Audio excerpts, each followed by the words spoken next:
Just let your soul glow. Just let it shine through. Just let your soul, baby, feeling oh so silky smooth. Just let it shine through. Just let your soul glow. Soul glow.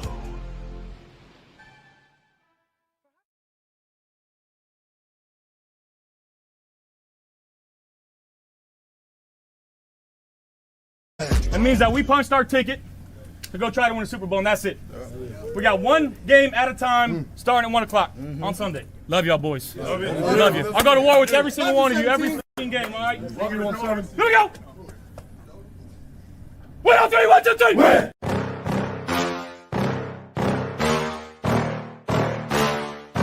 Yeah. Please tell me that I can't, that I won't, that I fail, that I'll never make it out, yeah.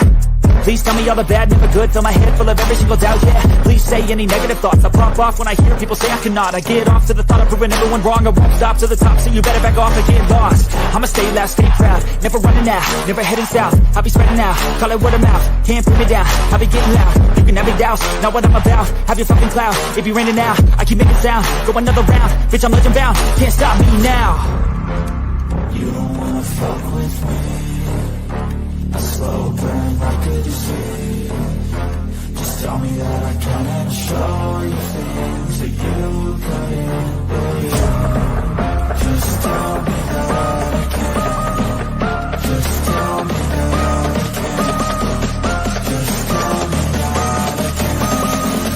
Just tell me that I can. It's showtime.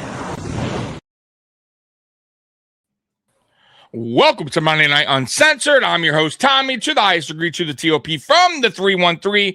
And by my side is my main man, my Toucan Sam, the one they call the Apex Man, Mr. Mikey. Happy Monday to you, and happy Monday to all of Bill's Mafia, who's rocking with us tonight. What up, Mikey?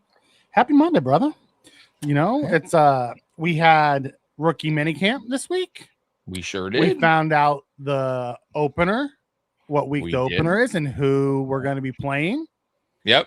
We're about a week away from the first mandatory minicamp that's coming up. Yep. You know, and then we'll go into a big giant drought for like 7 or 8 weeks. And that's where I got to pull shit out of my hat, out of the rabbit's hat to keep you folks entertained here for quite some time. We may still be doing that all-time top 100 Buffalo Bills. Yeah. That might help us out, but yeah, it's gonna be a little bit of a wait after that.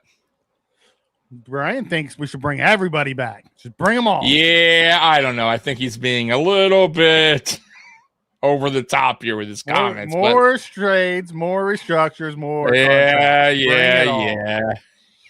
Oh, Weston, I do believe in Bean Island. That's right. Armistice Island. Yeah, they got their folks on that island. I'm not gonna hate on them, man. Yeah. They are dead set on their opinions. So it is what it is. We're just gonna have wrong with that. Nothing wrong with that. We're just going to hope that we're right and they're wrong. Because if we're right, Bills win a Super Bowl, man. I mean, yeah. And I think everyone's going to be cool with that, even them. But yeah, Mikey, what was I going to tell you? We were right, because I think we talked about the schedule last time we talked. Yeah. And we were thinking it's probably going to be a week 2, more than likely. And sure enough, it is week 2, guys. I did not see Detroit though as the opponent. I didn't. I thought it was going to be New England. I thought it was going to be New England Sunday Night Football. I thought it'd be the Jets. Because we opened and closed the last game with the Jets. I just assumed they would do the same.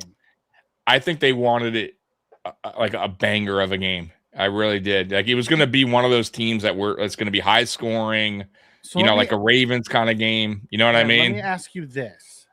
Did they miss the mark by making it a Thursday night game rather than a Sunday night game? I do, because it's a quick turnaround, right? For both teams.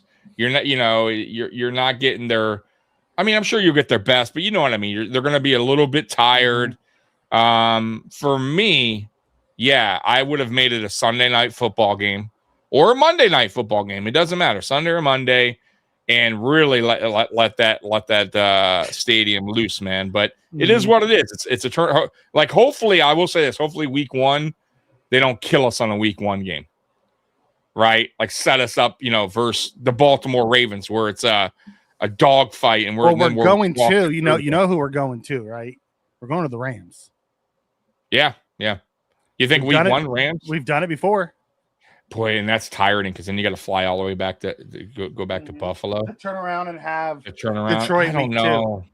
I don't know if they'll do that to us, but I would prefer us to go to the Jets. Exactly, close to home, stay at home. It's a quick, But I could see them wanting to open us up against the Rams. I don't know if they'll do that to us because of the travel, and we're playing on Thursday Night Football. But we'll see. You never know. I think you're more close.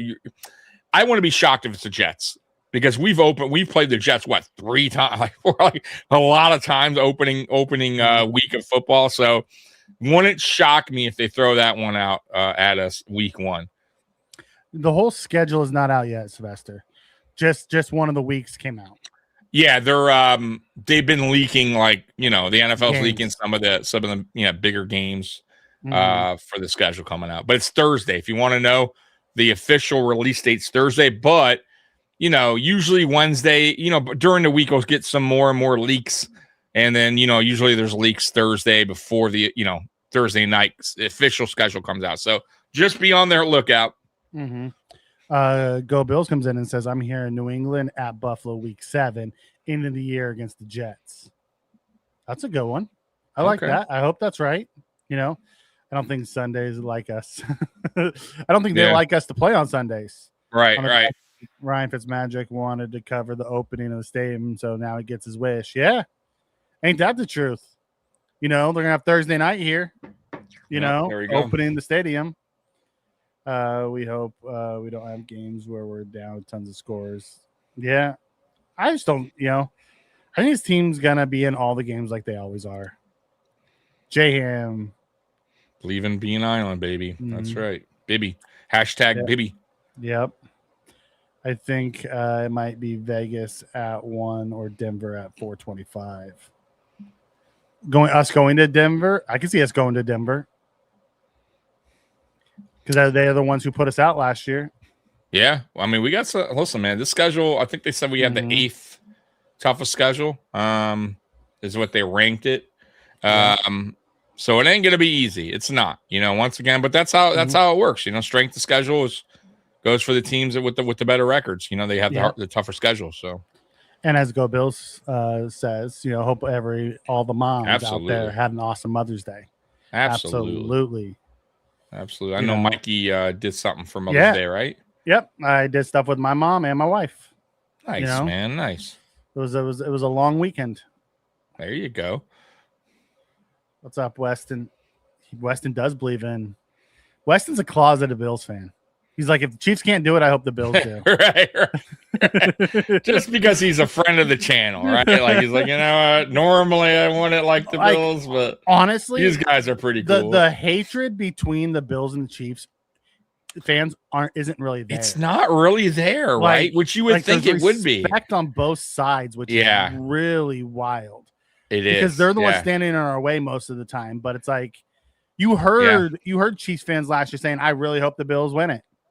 Yeah. No, I agree. Like, and we've been doing this a while, guys. This podcast. So trust me when I tell you, we've had our share of like trolls from different fan bases, and I just don't recall many Chiefs fans. If I don't recall any, to be honest with you, that came in here. And I'm sure they did. Many. I just don't recall it. But it's been very low, if anything, right? So they've been pretty respectful. And then we also have some Chiefs fans that watch our stuff. So like Weston and Triple G that comes in here at times. So yeah, dude, I think there is a respect thing. Who pops in? He's a Baltimore fan. He gets a little edgy. He started as a troll and just turned into one of our guys. Yeah, once in a while though, he'll go to that area of troll. He'll get back to his old ways, and I'm like, hey. Yeah, most of the people who troll though don't come back. Correct. They don't. I mean, I was shocked. Like like when we like I said, when we started this, we expected different fan bases to come in here. Obviously, it's the nature of the beast. But I was shocked with some of the fan bases. I wasn't expecting, like, I always heard people from Minnesota super nice, and it's a really nice, they were the worst. They were the absolute worst of the worst. And then the Lions fans shocked me how they were like just overboard trolling. Didn't come back, by the way, for the post game after that game. But yeah, I would say those are the top two. And then I would say, honestly, Dolphin fans are probably right after. I gotten some fucking Dolphin fans in here talking shit, but yeah, it's the nature of the beast. Oh, then there's always the Pats fans. Oh, yeah, that is true. Who went away for a few years, but they came out full force again last year. Oh, yeah. That's right. They are back. It was a second girl. He was a second girl. Yeah. Like, it is what it is. Thank you, go Bills. They had a good one. Bills need a Super Bowl. Yes, they do. One in my lifetime is all I request. If they want to give me more, that's fine. I heard there's possibly 6, by the way, Mikey. I heard there's 6 with the flex game that could go into 7. Yeah, which is wild. We'll find out, obviously, right? We already know we already got one. One you could check mark that. You also have to look at the primetime games. Is the 4:25 game is considered prime time. True. It's going to be the Chiefs Bills 4:25. It is every year on CBS. They do it all the time, right? Year. Which is basically a prime time. It's one of their highest rated. It's the only. It's one of the few solo games of It's the last solo game of the week. Of that slot. Yeah. So it's the highest rated game of the weekend. Yep. Real quick before we move on, guys. So tonight, I don't know if you guys see the ticker. I was watching a video last night. Marcellus Wiley has, by the way, great channel. I love that dude. Good stuff over there. If you don't know, I'm telling you now, go check it out.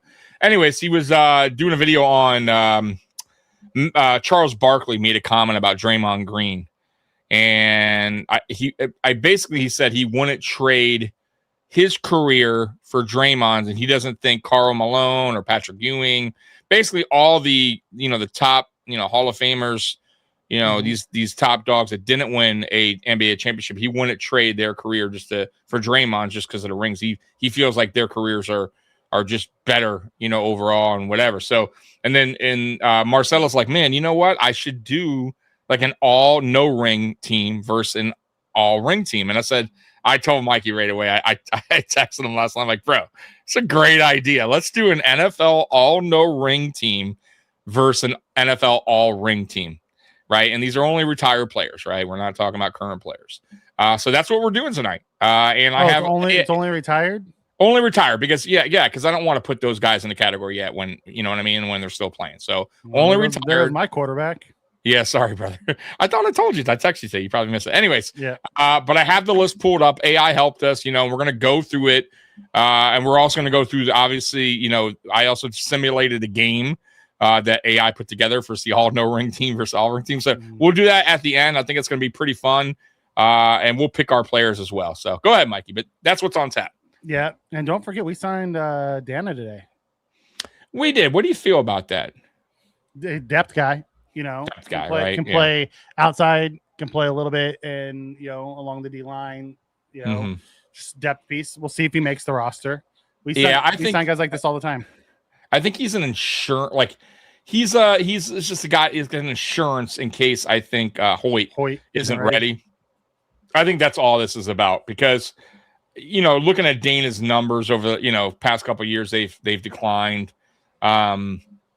But once again, it's not a big signing. It's it's nothing, that I'm like, oh, like we're like trying to hype you guys up about. We're like, hey, this guy Dana, what a great sign! Like, it has nothing to do with that. This is just like we said, kind of an insurance, but like just we're gonna push this to the side, and hopefully Hoyt's okay. And then if he is, they'll probably either cut him or practice squad him or whatever. But I don't think he makes the roster if Hoyt's available week 1. By the way, did you hear about the new pup rules? I would not. Yeah, I did. I would not. Okay. I wouldn't say he doesn't make the roster if Hoyt's ready. Dana's a good It's- player. Yeah. And he has Super Bowl. Say what you want. He has does. Super Bowl experience.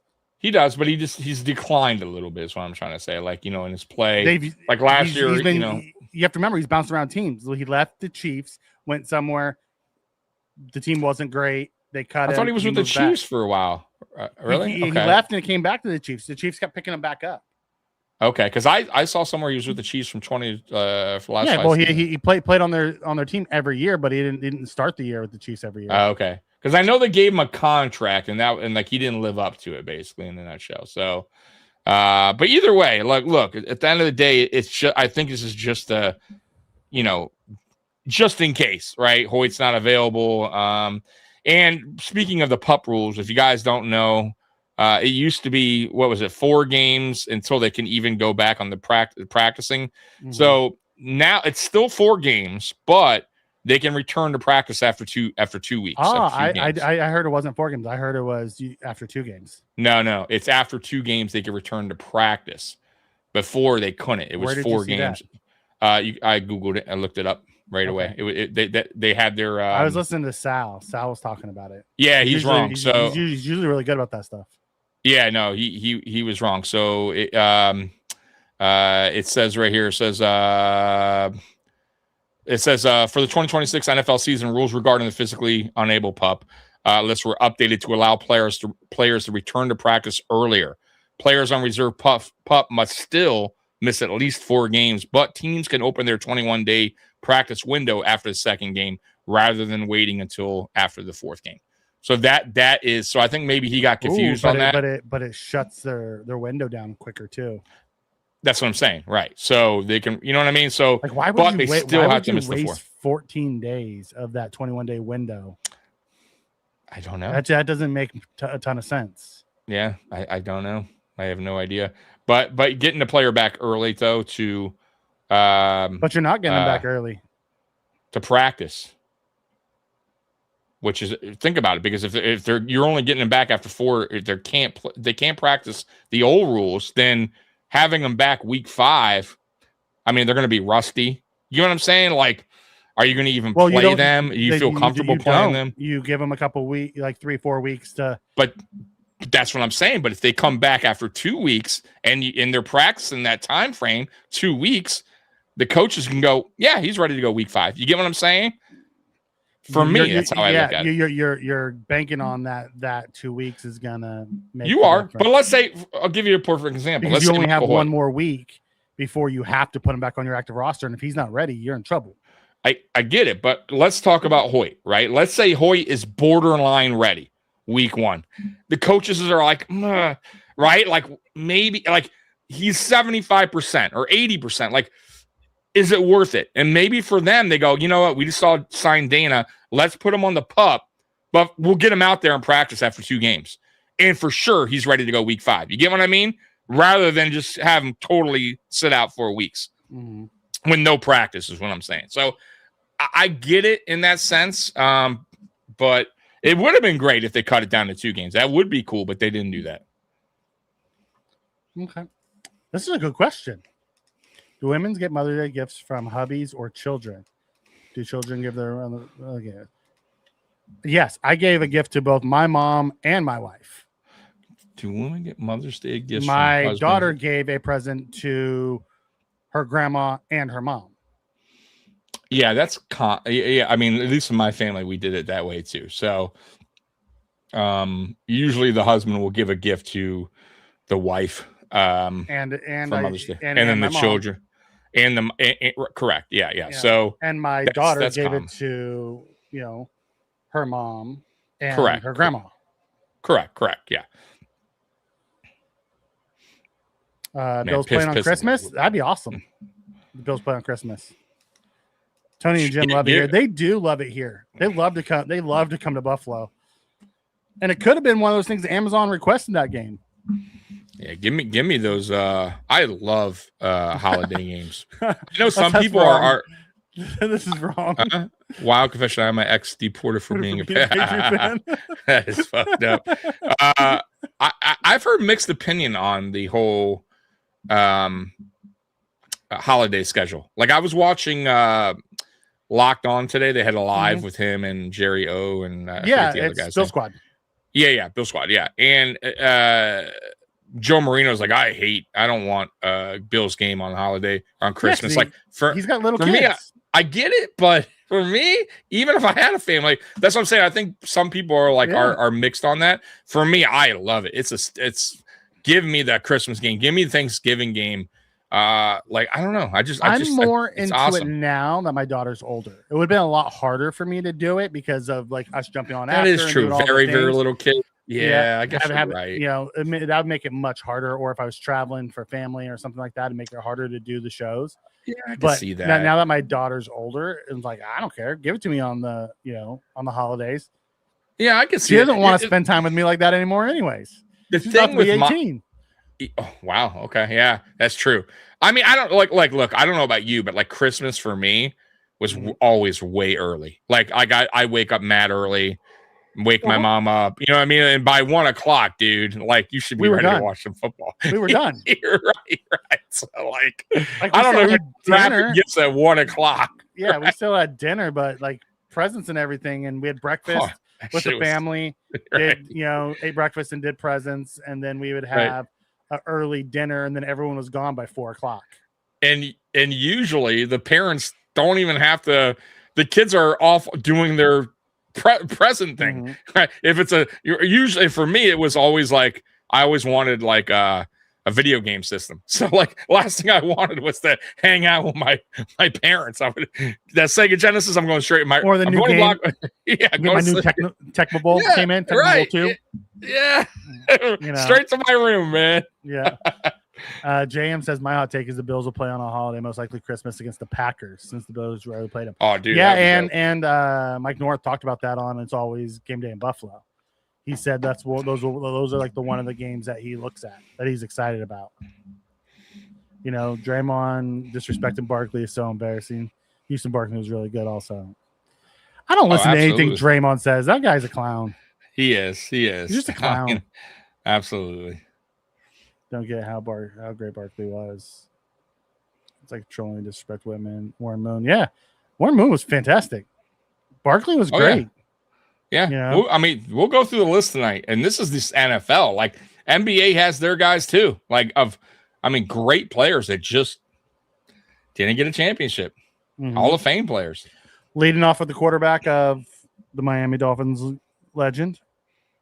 Yeah. He's got to be the quarterback. He's going to be probably. The one that didn't get the Super Bowl, that's just the legend. He went to one, which is wild. But if he's not our quarterback, I will love to see who beat him out. Yeah, like the chat. By the way, guys, we want your opinion. Put it in the comment section. We want to know if we, if you have a guy over, guys we pick. And it's, by the way, it's going to be a quarterback, a running back, 3 receivers, a tight end, and the offensive line. Like, so it's a run and shoot offense. Yeah. We're going to do it that way. And then, defense, same shit on the defense. 2 edges. Only one running back? Only one. Now, you know what? We could do 2 if you want. We can make it 2. We can make 2. We'll get 2 versus 2. Thurman. We'll do 2. We could do 2 versus 2. That's fine. We actually did. And we even going to throw in a coach versus coach, because that matters. It does. Okay. All right. So Skyler Bell is going to be a huge impact. Dude, I was watching the Skyler Bell highlights from when he was at Wisconsin before he went to UConn. Okay. Dude was a stud at Wisconsin. Yeah. Like, I don't know why he left Wisconsin. Like, man, the way he runs reminds me so much of Steph. Like, he does. Yeah. His game reminds me so much of Steph's game. Yeah. I hope that means the production's there, but it's also clutch. I think he's a little faster than Steph, though. Just a tad bit. I'm not saying Steph's slow. I think Steph was a better route runner. Yeah, but I mean, he's not. Skyler Bell's no slouch either in that department. Yeah, when you look at that. Yeah, you might be right. Yeah, you might be right on that. Spags got cute and started throwing them further outside, which screwed him up. Yeah, that's my concern, Weston, is we're going to hopefully we use them more as the 4-eye 5-tech versus a true outside linebacker, because I don't see Dana as that type of player. I'm hoping he sits, out on the outside and gets some run there. That's where they'll more than likely if we use him. If well, he's I on saw the, they said that someone put that he was going to play outside linebacker, and I'm like, that's I just saw a that mistake. too. I saw That's that a mistake too. if that's what we're going to try to do with him. We'll find out. We don't know. We don't know quite yet. On a lot of these decisions. You should do a roster of best players who went to jail versus players who didn't. Yeah. Well, and there's quite a bit of really great players that went to jail. Yep. His AFC Championship versus Cincinnati was awesome. He was awesome in Cincinnati. Lawrence Taylor and Strahan got to be on that ring team. We'll find out. We're gonna. Man, the ring team's gonna be hard. It's gonna be difficult. I mean, I'm not gonna lie, but you guys are gonna see when we break this down. You're gonna see some really, really good players on both sides. Pup was 6 games. No, Pup was 4 games. 4. Yeah, always 4. But they couldn't return. Well, they had to be out at least 4, but they couldn't return to practice until after 4. Correct. So they just changed that rule and let them return after 2, so they could possibly be ready after 4, rather than making them basically be out 6. Right. Miss all that practice. Get very, and you're rusty. Because you have to. Now I heard players could still do their own workouts outside of the state. Outside of the practice facility, but they can't do team workout, which is still, not good, right? You want to get those guys in house. So with this new rule, they, obviously that I think that's what they're going with. They just want players available once that 4 week, is over with. They could be able to suit up week 5. Yeah. Hold on 1 second. I'll be right back. Yeah, go ahead. I'll answer this. Hey guys, are you stoked to see TJ Parker opening game? I'm stoked to see a lot of our rookies, man, because I feel like a lot of our rookies are going to get some sort of playing time this season. I don't think these are just guys that aren't going to barely see the field. I mean, I still am, it's funny how the draft went, where if you guys watched this live during the draft, when the TJ Parker, when we selected TJ Parker with our first pick in round 2, I didn't hate the pick, and I was a little surprised, of course I wanted either McDonald or Jacob Rodriguez. Like, those were the guys that were in my head who I wanted the Bills to draft. Now, of course, there's a level of disappointment when your guys don't get drafted, but ultimately I was like, okay, I get it. TJ Parker was, probably the 4th best edge coming out. Some considered him a first-round grade. If he came out the year before, people had him as the number 1 edge coming out if he would have came out in 2025. So I didn't hate that pick. Now the second pick was that we traded up for was IGB, who I was stunned. I was shocked. I just didn't understand it at the time. But what's crazy about it, guys, is he might be my favorite draft pick now. So not even close. For me. I'm talking about me. Yeah, not even about close. Me, Mikey. That's you. I'm talking about me. I'm not talking about what fans should feel. I'm talking about when I saw the draft. Yes. You like that better than Skylar I Bell? like it.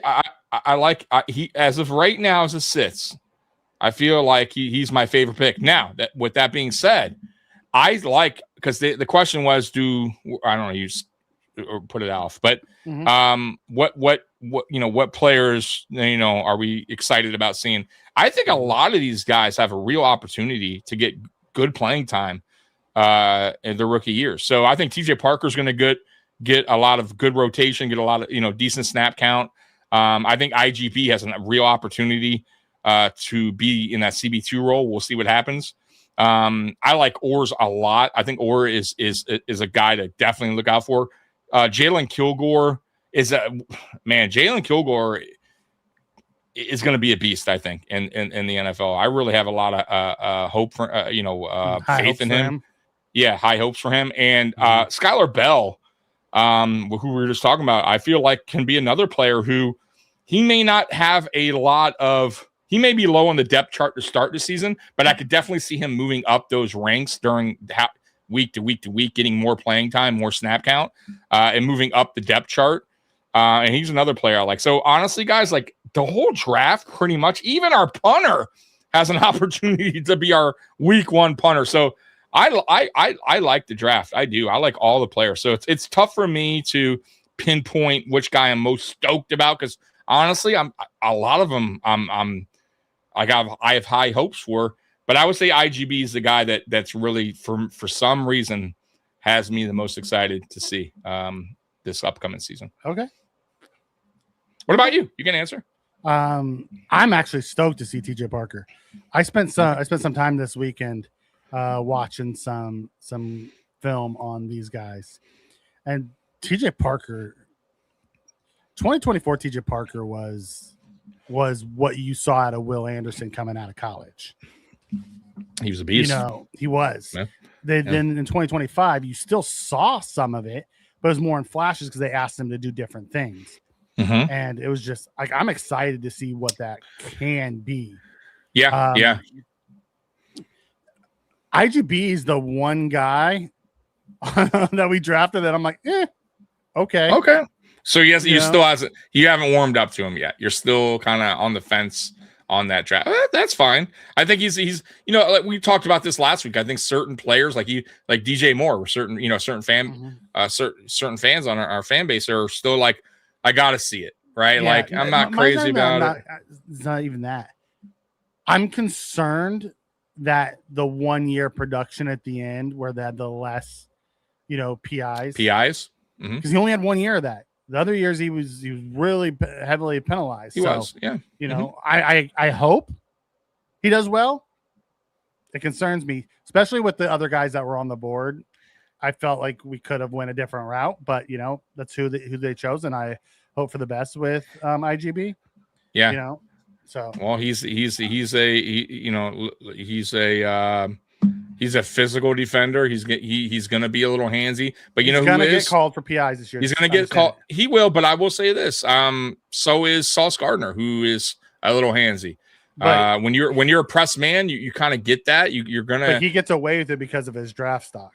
No, I get that. But I think if you looked at last year's production for IGB, if you look at some of the film, he's still a little handsy and didn't get the calls. So again, it's how you do it is about him. Yeah, I don't fear. I think he's gonna for me. What it showed is he can work with trainers and clean that part of the game up, and if he's willing to do that. And when he comes to the NFL, it's all about working on your craft, man. I will say, and he seems like a smart player. He seems like a good, guy with the, has his eyes, forward, and he's going to listen to what the coaching staff tells him to do. He doesn't seem like a cocky player who's not going to listen. You know what I mean? I will say, watching the highlights of the rookie minute camp, the dude's athletic. You could tell the athletes that were there. Yeah, absolutely. Putting them next to each other, like Skylar Bell up against Jermaine Burton. It wasn't even close. Skylar Bell's way more athletic than Jermaine Burton was. Way more fluid. You saw it with IGB against guys that were out there. Way more fluid. You saw it with the linebackers. You saw it across the board. It's just like, okay. They definitely looked the part, so I guess we'll see. We'll hit Joey's comment here. And then we need to get caught up in the comments. Yeah, we're behind, right? Yep. 12 minutes behind. Yeah, I don't think we're going to get linebacker. I know fans think we're still in need of a linebacker. I don't believe the Bills think they're still in the need of a linebacker. I don't think they think we need more defensive tackles, and I don't think they think we need more linebackers. And those are the two things the fans are yelling about. I just don't think you're going to get it. Yeah, I don't think so either. I like change Thanksgiving games. It's usually against the Lions. I like the Thanksgiving night game. I wouldn't mind the day after Thanksgiving, the Black Friday game. Oh yeah, that's cool because there's only a couple games, right? 2 or 3 games, I think on Black. Or no, only one. Only one. Right now. I think they're going to 2 or 3. Are they okay? Because you're right, there was only one. I think the Chiefs were on it 1 year, right, on a Black Friday game, if I'm not mistaken. Go Bills! Says I have a 60-month-old. He loves watching the Bills games. Hell yeah, it's ball. The TV. There you go. Get him started early. Early. We've had Hall of games for a couple of years now. I think the NFL probably thinks we're due. Yeah, I have a feeling too. We played 3 in a row and then we took 2 years off. I have a feeling we're going to be back to it this year. Yep. 9 months is still right when camp starts. Here, 9 months to get back onto the field, but doesn't mean he's going to be what he was. That's usually a 2-year injury to get back to somewhat. The Achilles? Yeah. The Achilles tear? Yeah. Like we saw it with Vaughn. Vaughn got what? The first year back, I don't think he got any. Yeah, but his was ACL. This is with Hoyt was an Achilles, so it's a little. I mean, look, it just depends on the player. No, but it depends on the player. Like Aaron Rodgers returned, no problem. You know what I mean? Like, and he's old as shit, right? So, I think Hoyt with today's, today's medicine and all that stuff that they're doing now, and they're doing different surgeries now with the Achilles tears. It's a little bit different than the old school time. So, I think he'll be all right. He sounded like he was like, hey, I'll be ready to, you know what I mean? Now, of course, we heard that before, but I'm not. I think he'll be okay. I think he'll be okay. Now, will he be available week 1? That's a different story. I think that's we'll know by camp. We'll be hearing by camp how he's if he's on to the side, on a stationary bike. Eric Dickerson is one of the backs. It's another one. Coach is going to be Don Shula. Damn. You know what? I don't know why I didn't think about him, because I was thinking Marvin Don Levy. Shula won one. You're right, Mikey. He can't be. Now, Don Shula could be on the winning, though. But Don he's not. It's going to be Bill Belichick. or Bill Walsh. Or Bill Walsh. You're right, 49ers. God, that's going to be tough. Well, wait, when we get there, we'll talk about it. But you're right. What am I thinking? Don Shula won the fucking 7 undefeated season. He won a couple, right? More than just a 72. Didn't he win again? I don't know. I think he won. I know he won more than one. No, he won. They won more. 30. Yes, he does. Yeah. QB Nathan Peterman. Yeah, if we did an all-time worst quarterback, no, it would be preseason MVP players. He would be in that. The all-time preseason players versus Peterman, man, in the preseason, that dude looked unstoppable. Right. Second real, and that was against starters most of the time when he played early, and still second the games were live. The dude just choked. He was like Rob Johnson, because Rob Johnson. That's what they. Johnson was. That's a slight to Rob Johnson. I'm sorry. No, I'm just saying. But preseason Rob Johnson, that's why Rob Johnson's a whole lot better in the regular season than Peterman ever was. Not a whole lot. Well, maybe you're right. Yeah, he was terrible. He was terrible. You're right. I don't know if he ever finished a game. But I'll tell you something crazy, though. For Rob Johnson left Buffalo, went to Washington, and I think he started one game, and that was it. Like, so he was pretty bad, bro. Mm-hmm. It wasn't like he went and got an opportunity. Like, you would think a guy like that, right? Like, because we've seen it, right? Where quarterbacks go somewhere and they get paid, they don't work out. Mm-hmm. But another team will go, you know what, man, this guy, they paid him for a reason. We'll give him another, like, we'll start him at, bro, Rob Johnson never got another opportunity. Yeah. That was a wrap for him. For the all jail team, it wouldn't be Henry Ruggs, it'd be Ray Caruth. Yeah, there'd be a lot though. There's a lot of guys that OJ Simpson with the jail. Ray Caruth was so good before he went to prison. I mean, Ray Caruth was a stud before he went to prison. He was. Yeah, JJ Watt definitely be one of the DNs never won the ship. Yeah. There's a lot Bruce of them Smith. out there. Bruce. Update, if you guys didn't watch Triple P today, James Cook's been disrespected and doing it makes him a horrible GM. What? Has been disrespected. Elaborate, because I took a nap. I usually watch their podcast, but I was so tired today. Was it because they didn't pay him enough? Because all of a sudden James Cook's contract isn't even in the top 10 anymore?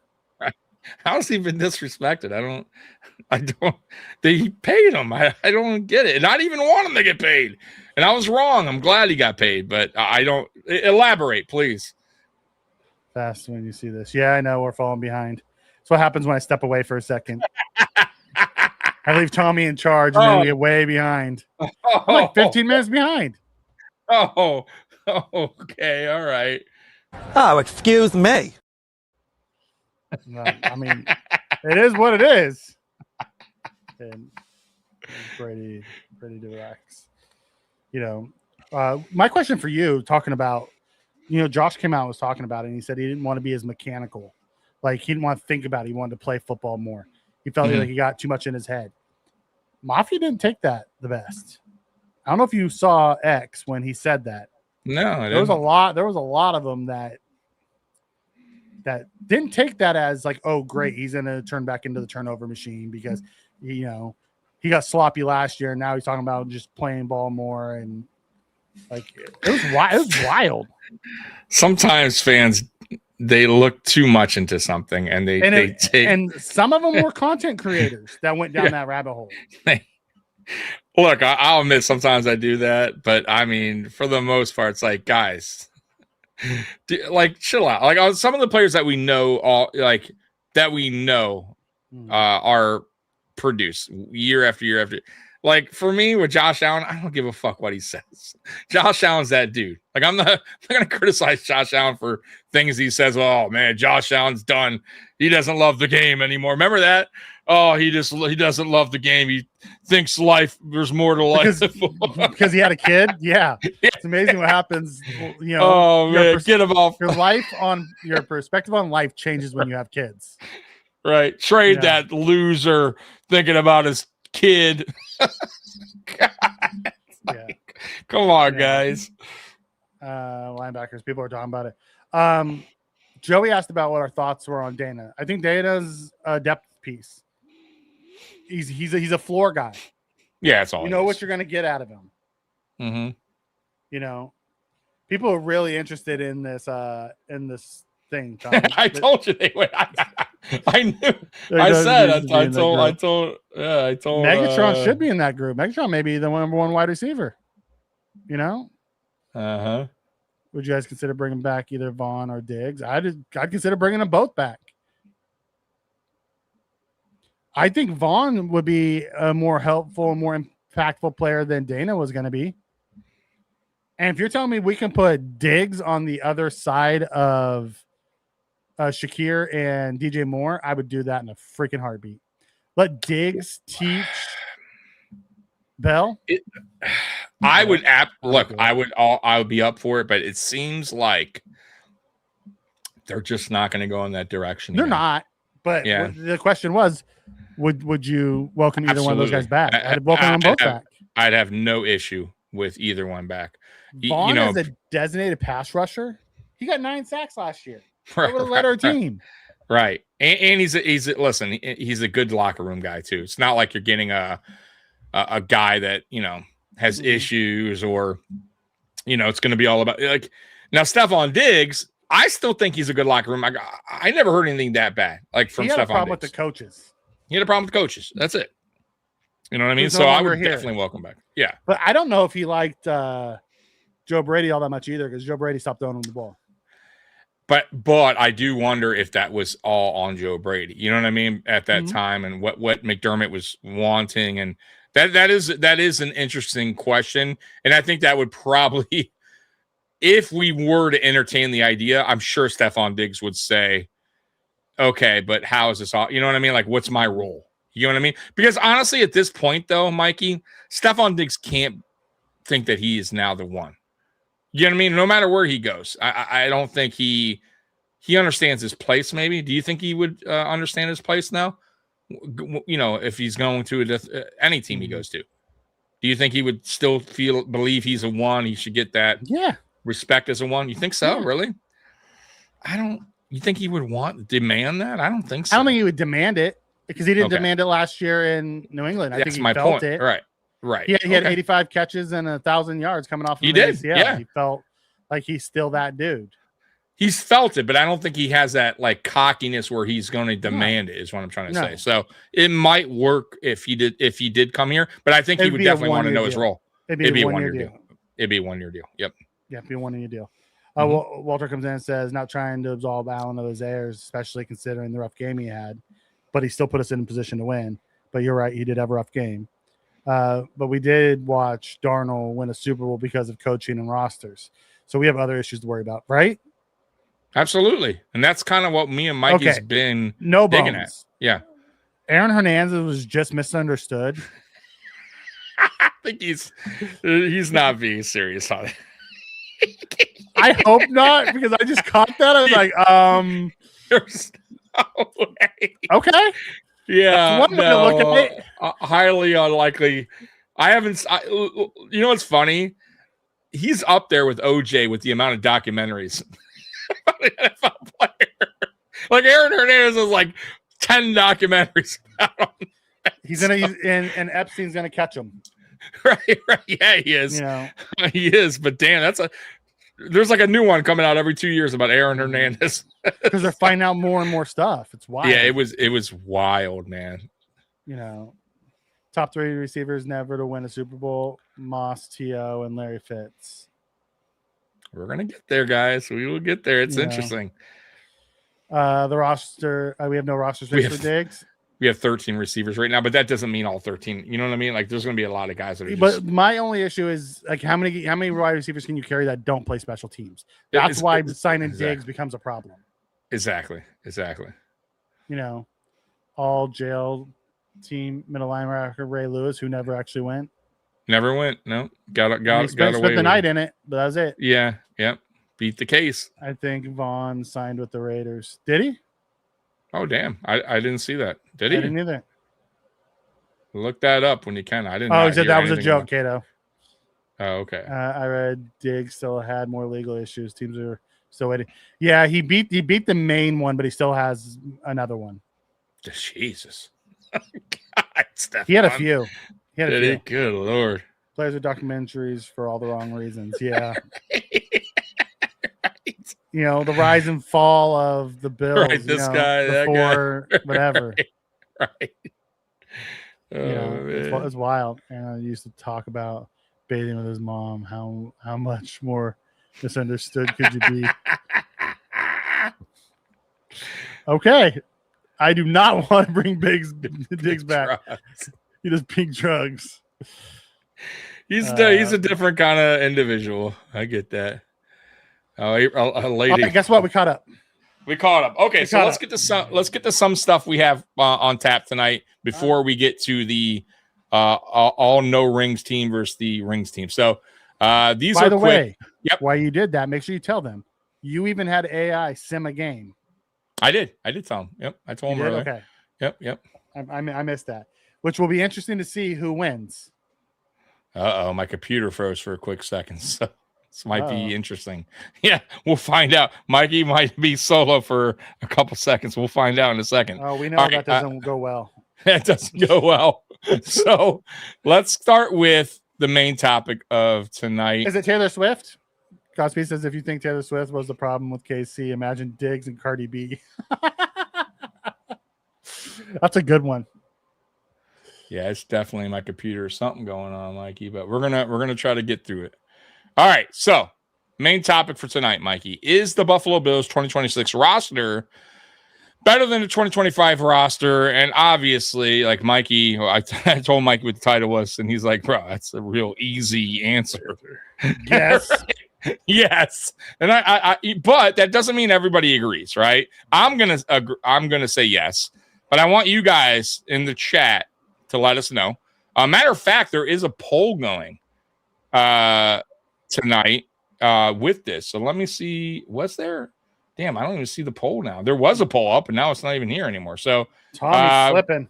Yeah, there was. So I had the poll up. I have no idea what happened to the poll. So while you're doing that, Cato asks, if next year's a struggle, do we tank for better talent? No.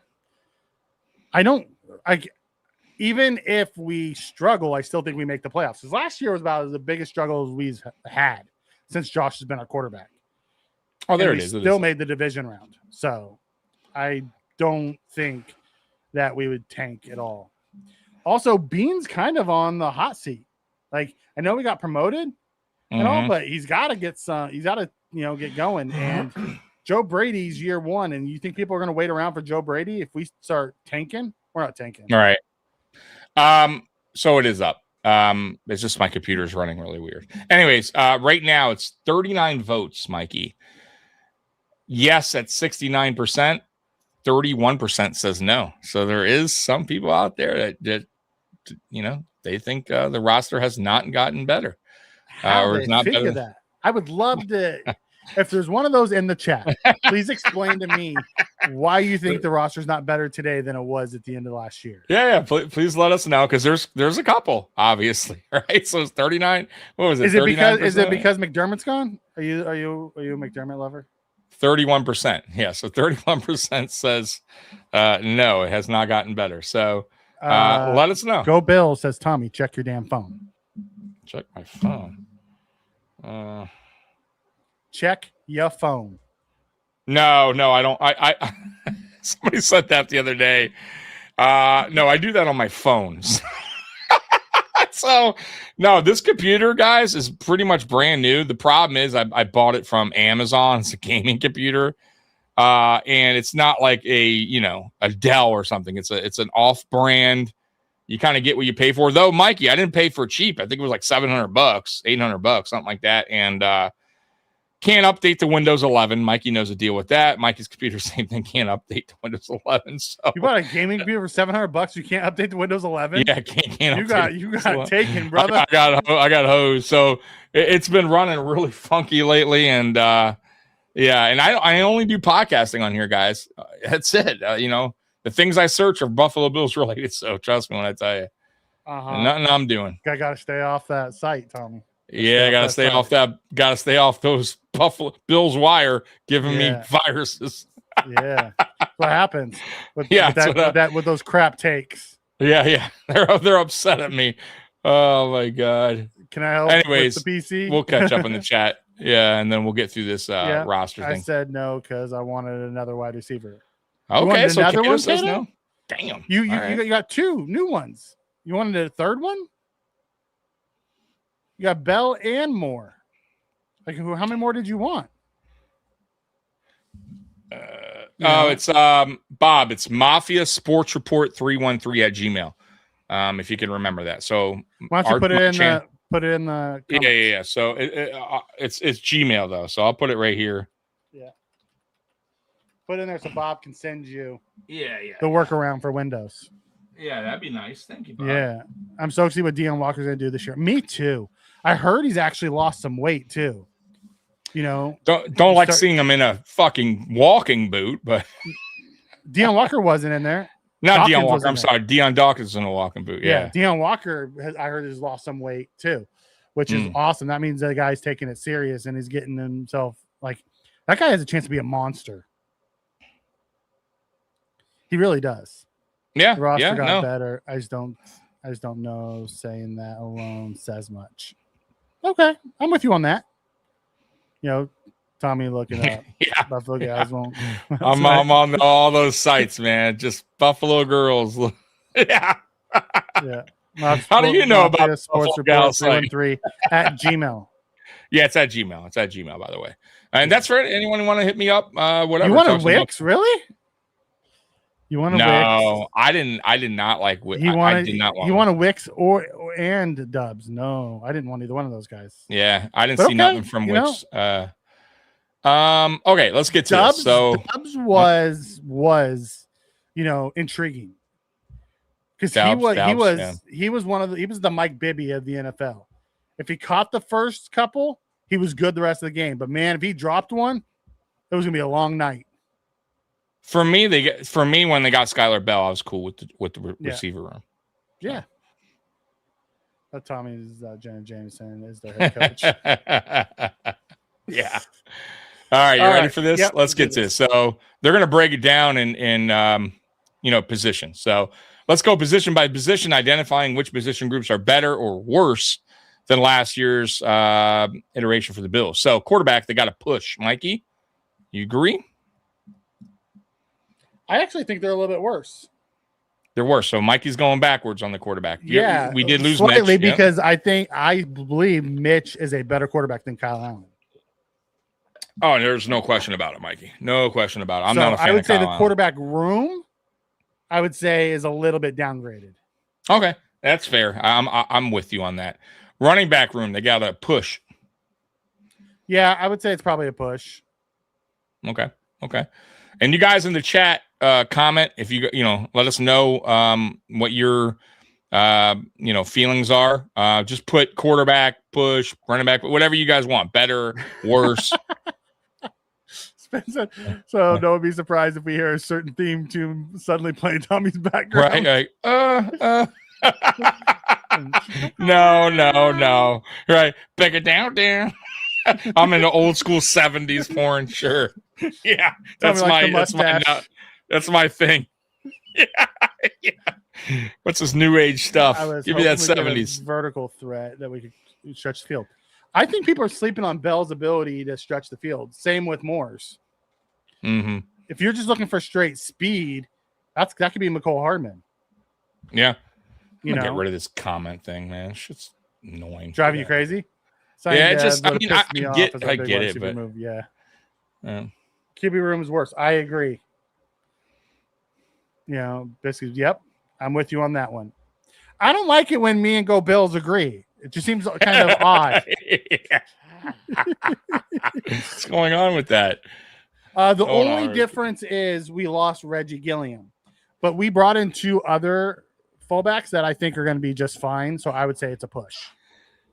All right. Okay. So wide receiver room, we got better, it says. What do you think? I mean, clearly, right? I mean, I would say yes. Somebody in here might say no, because earlier they put no, that we didn't get better, and because of the wide receiver. That would be wild if someone said we got worse by losing Brandon Cooks. But we brought in DJ Moore and Skyler Bell. They're saying that we didn't get better by bringing in Moore and Bell over losing Cooks and Samuel would be wild to me. So you're agreeing with them? I'm assuming. He said, Mike, they took my pills today. Good stuff, man. The running back room is a push unless one or both of the fullbacks are better than Gilliam. Yep, I'm with you on that track. Wide receiver, yes. I think it's actually significantly better.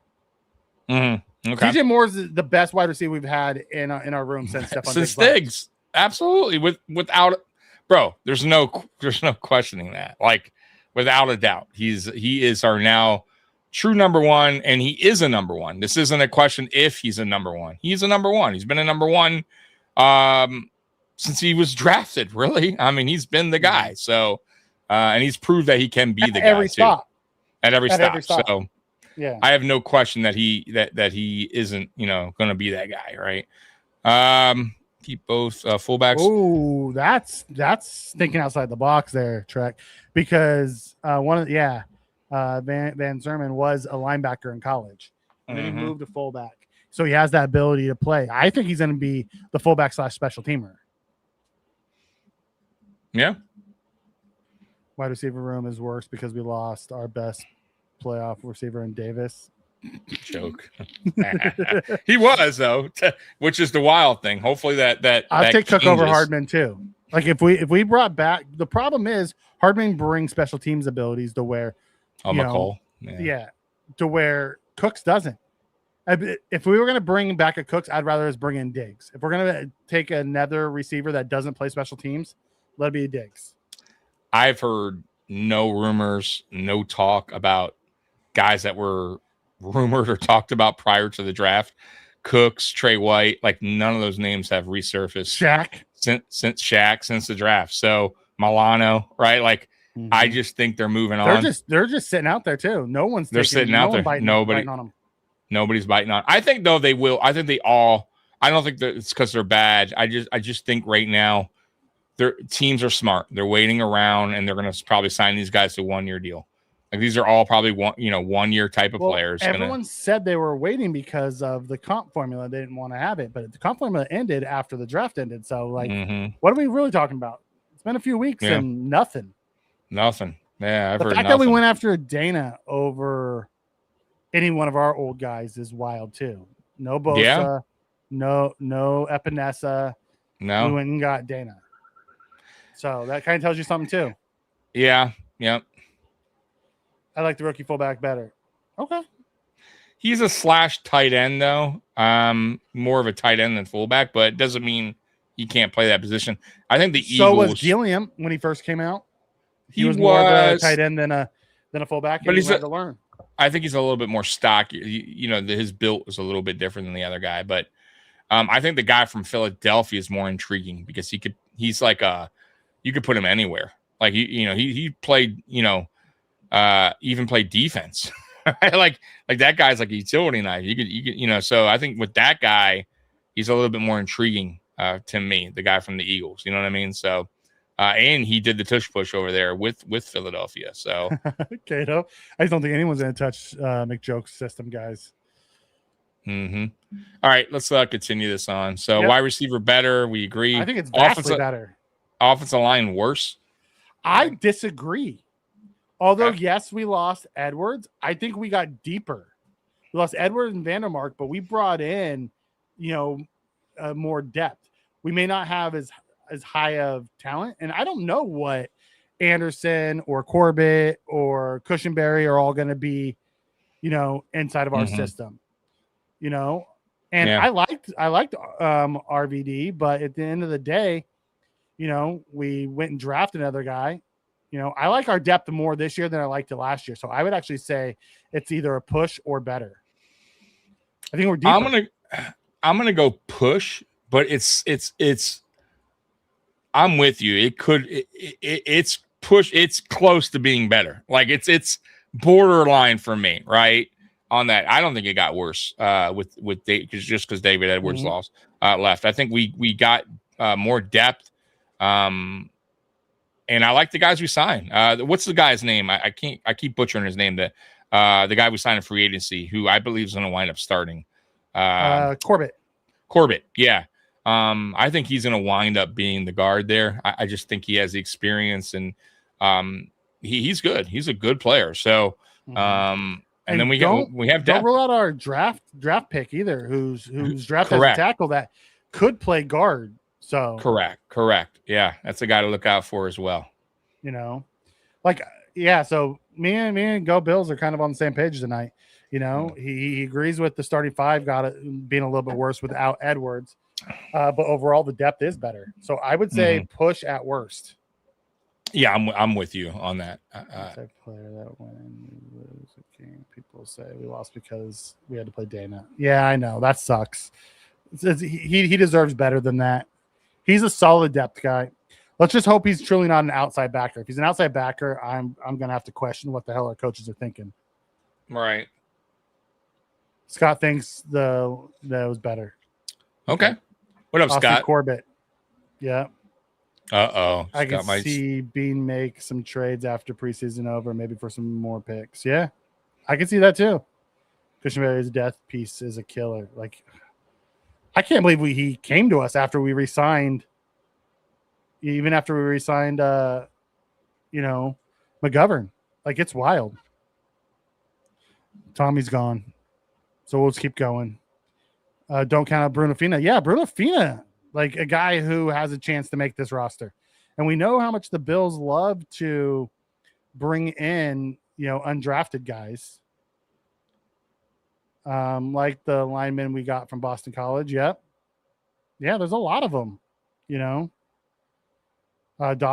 Dawkins lost his donut weight. We're better. You're not wrong there. I could see him kicking into left guard. I can see that. At some point, I would, it wouldn't surprise me if we kicked Dawkins on the inside. I don't think it's going to happen now, but at some point, I can see Dawkins as the guy that we move inside. It's a great take on it,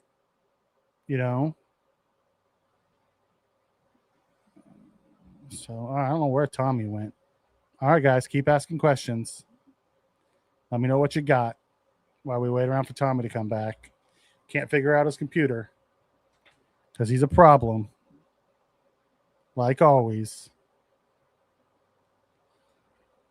Interior offensive line depth is going to be important this season. Injuries always happen. We've been real lucky with the offensive line the last few years. Real lucky how healthy they've been. It's not always going to stay like that. And then we've only had to dip into our depth a little bit over the last few years. With spot starts or spot plays inside, having Dion for the most part been healthy, but McGovern playing through injuries. We have a lot of guys who've just played through it.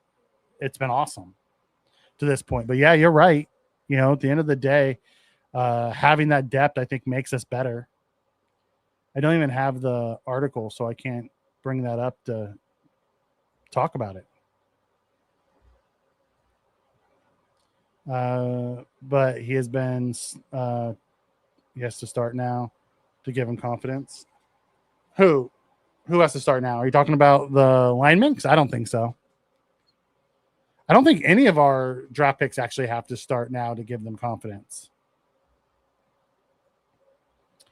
Can Bowery be powerful in the run game? Yeah, I think so. I actually think he's probably better as a guard than he is a tackle. He has the ability to play tackle, but I think he could be a really good guard. It'll be interesting to see what they do. I can see Bruno switching numbers with Alec Anderson if he makes the team. I can see that. He just doesn't have the money to pay for it at the end of the day. I'm still concerned with the backup OT. I'd love to say quality. I'd love to get a quality depth tackle. I understand that. That's what we lost in Vandermark. We knew what he was. He was quality depth. We're hoping the other guys are, can step in and fill that because we have no idea what Grable's going to be, and then our rookie. We know that Anderson can get us through a game out there, but overall we'll have to see how that plays out. Freaking slacker. I hope. Listen, I didn't restart my computer, so hopefully. I'm like, I don't even have the article to keep it going. So I got it. Talking to the chat. Yeah, hopefully. I told you something's going on, man. It is what it is, but I'll pop it back up. All right, and says I'm still concerned with the backup offense tackle. Yeah, I get that. I'll have to see what these guys look like in preseason before I get concerned. I have faith that they have an idea what they're doing now along the offensive line. I just wish Torrance had a little bit more foot speed. I wish Torrance was a little bit better in pass protection. That's the one area. If he can get better in pass protection, that dude's going to be an all-pro guard because he's a monster in the run game. It's his pass protection that it's hit and miss. Mm-hmm. I don't want to hope guys at tackle. I want players you can count on. Guess what? So does every roster in the league. Go Bills. There's not that many of them out there. You have guys starting games on offensive lines that aren't that good. So I'll take our depth and our upside and our talent versus our known absolutely 100 times over some of those others. Could Bass be trade bait? I would love to see Bass get the boot. Brandon McManus was just released by the Packers. We definitely. Do we have another kicker on the roster? We have some random name off the street guy. Yeah. See, I wish they wouldn't. I wish they wouldn't put all their eggs in the basket when it comes to Tyler Bass. I said that last year. They got lucky when it came to Prater. I worry about our kicking situation. Yeah. If I'm them, I know it's tough because a lot of these the better kickers probably want to start that whoever's available still, but you got to bring in somebody here. Man, I'd love to see McManus come in and take his job. Hell, I'd almost hope they bring back Prater to take his job. Yeah, and I don't hate Bass, but I gotta see some. I gotta hear that he's doing good in camp now because he was struggling before he got hurt, and then he missed an entire year. Right. Then he went out in preseason and missed an easy field goal. Ooh, that's a good one. My prediction will trade Palmer after the June 1st date. If Palmer goes, I can see Cooks coming in.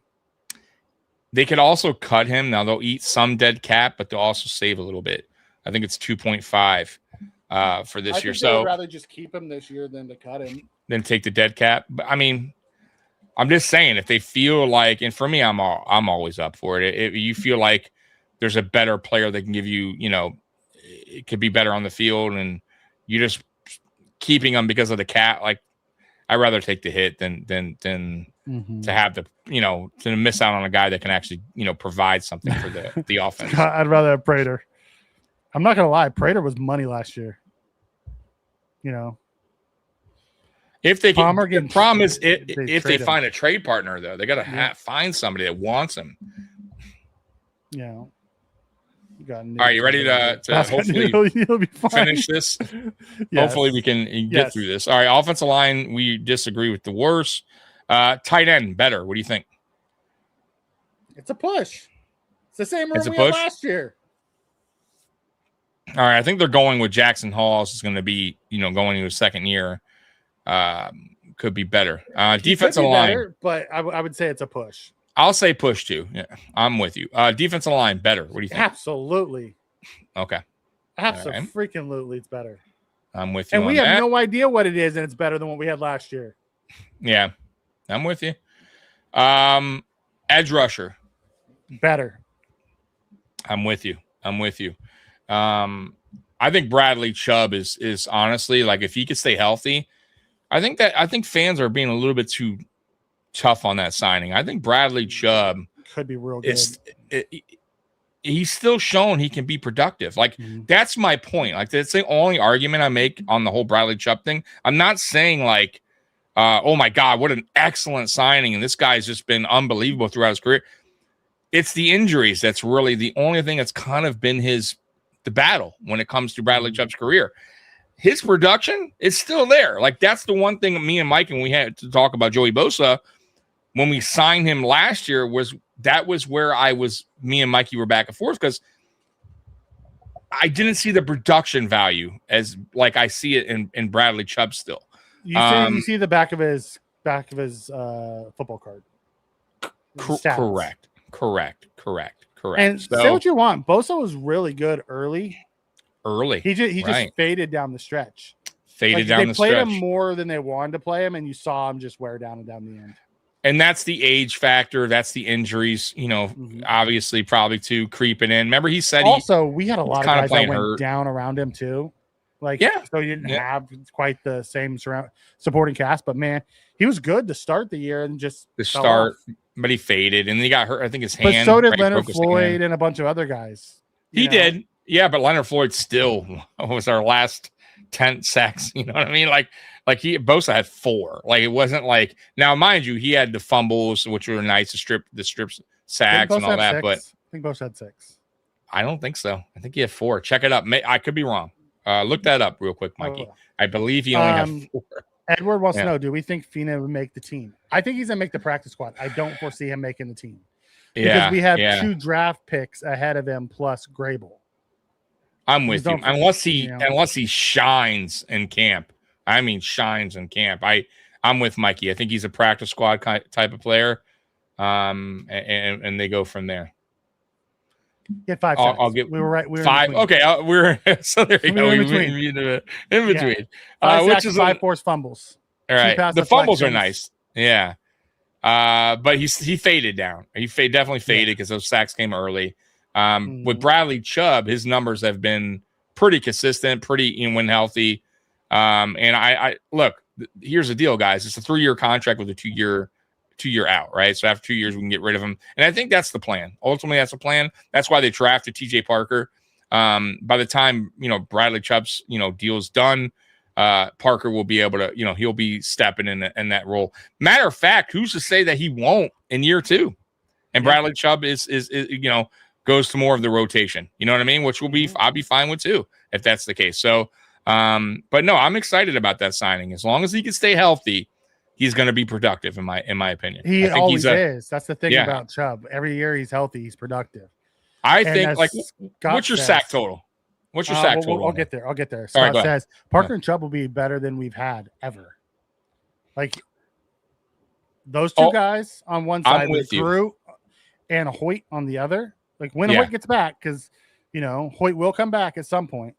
And with Solomon as a wild card, like, we don't know what he's going to be. Solomon was really good. No idea. Also, don't be surprised if we see some of the linebackers kick outside and do some blitzing. Bernard in college was a really good blitzer. We know Dorian has the chops. Our rookie that we just drafted, KEO, has the chops of blitzing and from college. Like, I have a feeling it's going to get funky up in here. They're going to get it weird. You're not going to know what's happening. No, there's going to be a lot of disguises. A lot of games.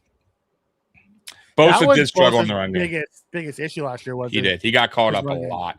He got caught up a lot. Never learned from it to where Chubb and Parker don't do that. They're both actually have that. See, that's the thing. I think Chubb has higher upside on the pass rush, and he's a huge upside in the run game. Where I think Parker has a huge upside of the run game his rookie year with a better pass rush than what Bosa had last year. If we could get 5 sacks out of Parker and 5 forced fumbles out of Parker in the rotation, that'd be fantastic. I'll take it. I'll take more sacks from him, but if that could be his floor, I'll take it.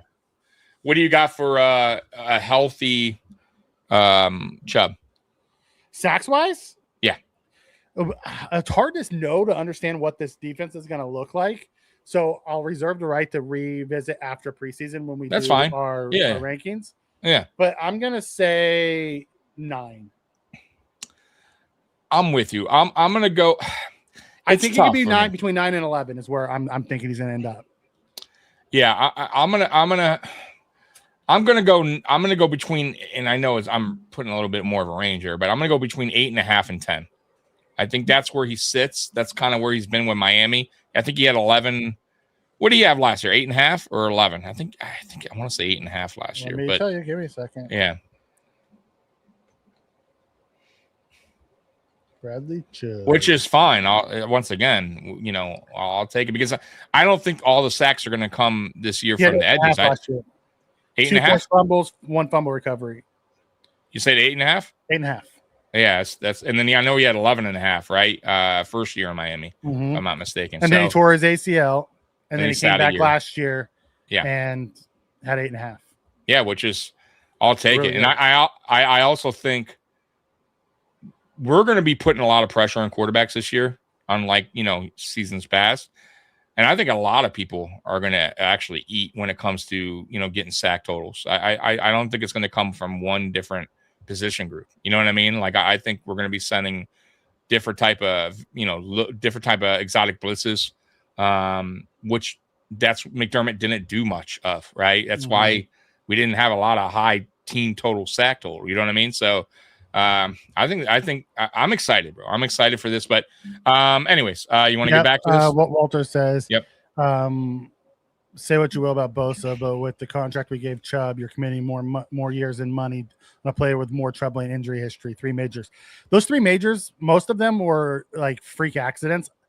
I'll take the freak accidents over the hammy strains or the wrist strains or those little ones. Like, right. Say what you want. Chubb is good. We don't have to agree on this, Walter. And I always appreciate you coming in and giving us your take on it. I'll roll the dice on a Chubb over Bosa even with it. If Parker's as good as Jalen Phillips before the injuries, I'll take it. I have a feeling that Parker's gonna be really good. I do too. And listen, Chubb is still in his window, in his prime window, in my opinion. I think he's getting close to the exit, right? He's getting close to exiting that, but he's still in that prime. If you're still getting 11, 8.5 over the last 3 seasons, for me, he's still in that category of being in his prime, but at the tail end with Parker, like Mikey said, like there's a lot of good things on film that I saw. His long arms, for one, he in his hand battling, really good with his hands. Like dude can win there. He needs to get a little bit better on his bend. I mean, there's some stuff that he needs to improve a little bit on his overall game, but that's what you got coaches for. And now this is his job full time. He doesn't have classes and all that stuff. Yeah, exactly. So he'll get with position coaches and work on it. I get you, Walter. But I think it's also why we took Parker. It's really Chubb's this year, and then Parker could take over for him next year, and Chubb could be a depth guy. And yes, we're paying a lot of money for a depth guy, but we could get out of it after 2 years. Is that you're talking about a difference of 1 year? You know what I mean? Like, I think we'll be all right if he can stay healthy, bro. He'll produce. Thank you. That's it. I like Shaq, but no, thank you. I don't need Shaq in back. I don't. I think Chubb will be different with us. Everyone in Miami was tired of Miami. Yeah, it's also point. Like I like our defensive personnel better than I liked Miami's defensive personnel. The guy he's playing around with. My favorite part about all of it, and this sounds so weird, Chubb likes rushing off the right, Rousseau likes rushing off the left. so they don't have to switch anymore. No, it works out perfectly. Yeah. Works out perfect. I mean, I'm sure that's the reason why they signed him as well. You know, they for the fit. Yep. I would not say ever that in the mid 90s we had Jim Jeffcoat who had 100 sacks in his career. Bryce Pop, Bruce Smith. Yeah. I like Pop. Okay, I'm with you on that. Pop had a short run though. Like Pop was electric for like 2 years. And then Pop popped something and they couldn't fix it like they can nowadays. It was a wrap. Yeah, like he just but he gave us, I think it was like 2 really good years. One electric year. I think he had 17 sacks, 8, something like that. He was high up in sacks. I got you, go Bills. All right, you ready for this? We'll go. One last one before we move on to that. Cato says, I think this defense is going to get off the field. I have a feeling we're not going to see a lot of 3rd and 14 conversions with this new aggressive style defense. No. I actually think Darcy will start over Mac. I do too. I'm telling you, Cato. I don't know why. Like, there's nothing wrong with that. I want the best player on the field. If IGB can provide that and that he fits in, see that that's the other thing too. I'm thinking about Mikey is, and I think people. And we talked about this last Monday. I think people are still stuck on this defense being a McDermott defense, and we're not going to be any better moving forward. You know what I mean? It's the same old thing. It's not. Like, this is a different cast of coaches with a different vision, different scheme. And let's face the facts. The guys that were here prior are not guys that Jim Leonhard, was part of. So it's not, I'm not sold on Harrison keeping that gig. I'm not saying Harrison's a bad player, but I think IGB maybe fits a little bit more of what Jim Leonhard wants and the type of player that he's looking for in that spot is all I'm saying. I'm not saying it will happen. I'm with you on that. Here's my take on that, and then we can get on with the thing. I don't believe IGB Max are going to be every down players. I think it's going to be a matchup based system at CB2. I don't think they want IGB going up against Xavier Worthy, where they'll run right by him. But they don't want Max going up against T. Higgins. I've heard that as well, but I will say this about IGB. He ain't slow, bro. He ran a 4.4. Like, it's ran a 4.5 something. No, in the combine, he ran a 4.4 something. Go look. Look it up. I'm pretty sure it's a 4.45. Either way, it's not like we're talking about a slow corner here.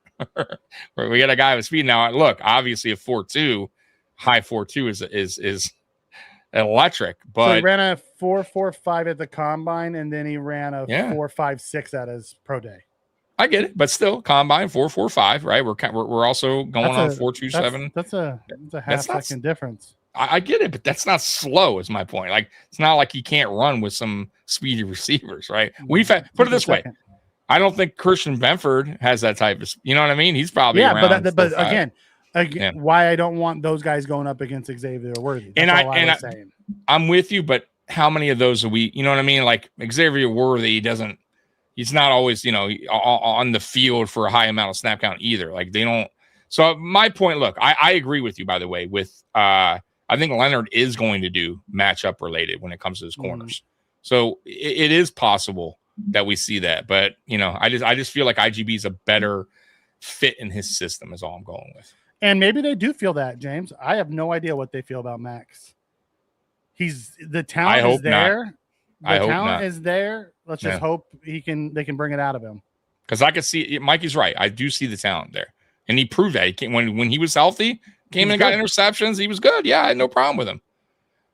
But I will say this real quick before we move on too about Maxwell Harrison.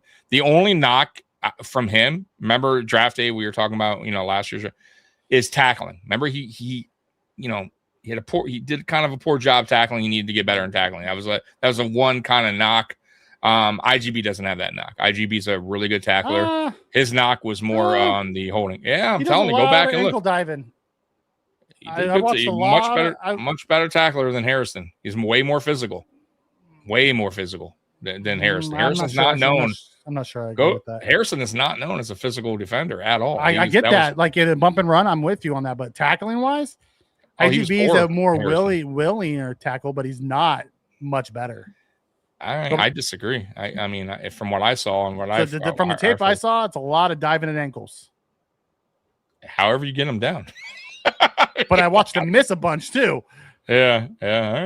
All right. You know, you ready to get the rest, or you want to get a couple more? No. We're good. Okay. Go ahead. Okay. Edge rusher, I think we all agree better. Linebacker, push.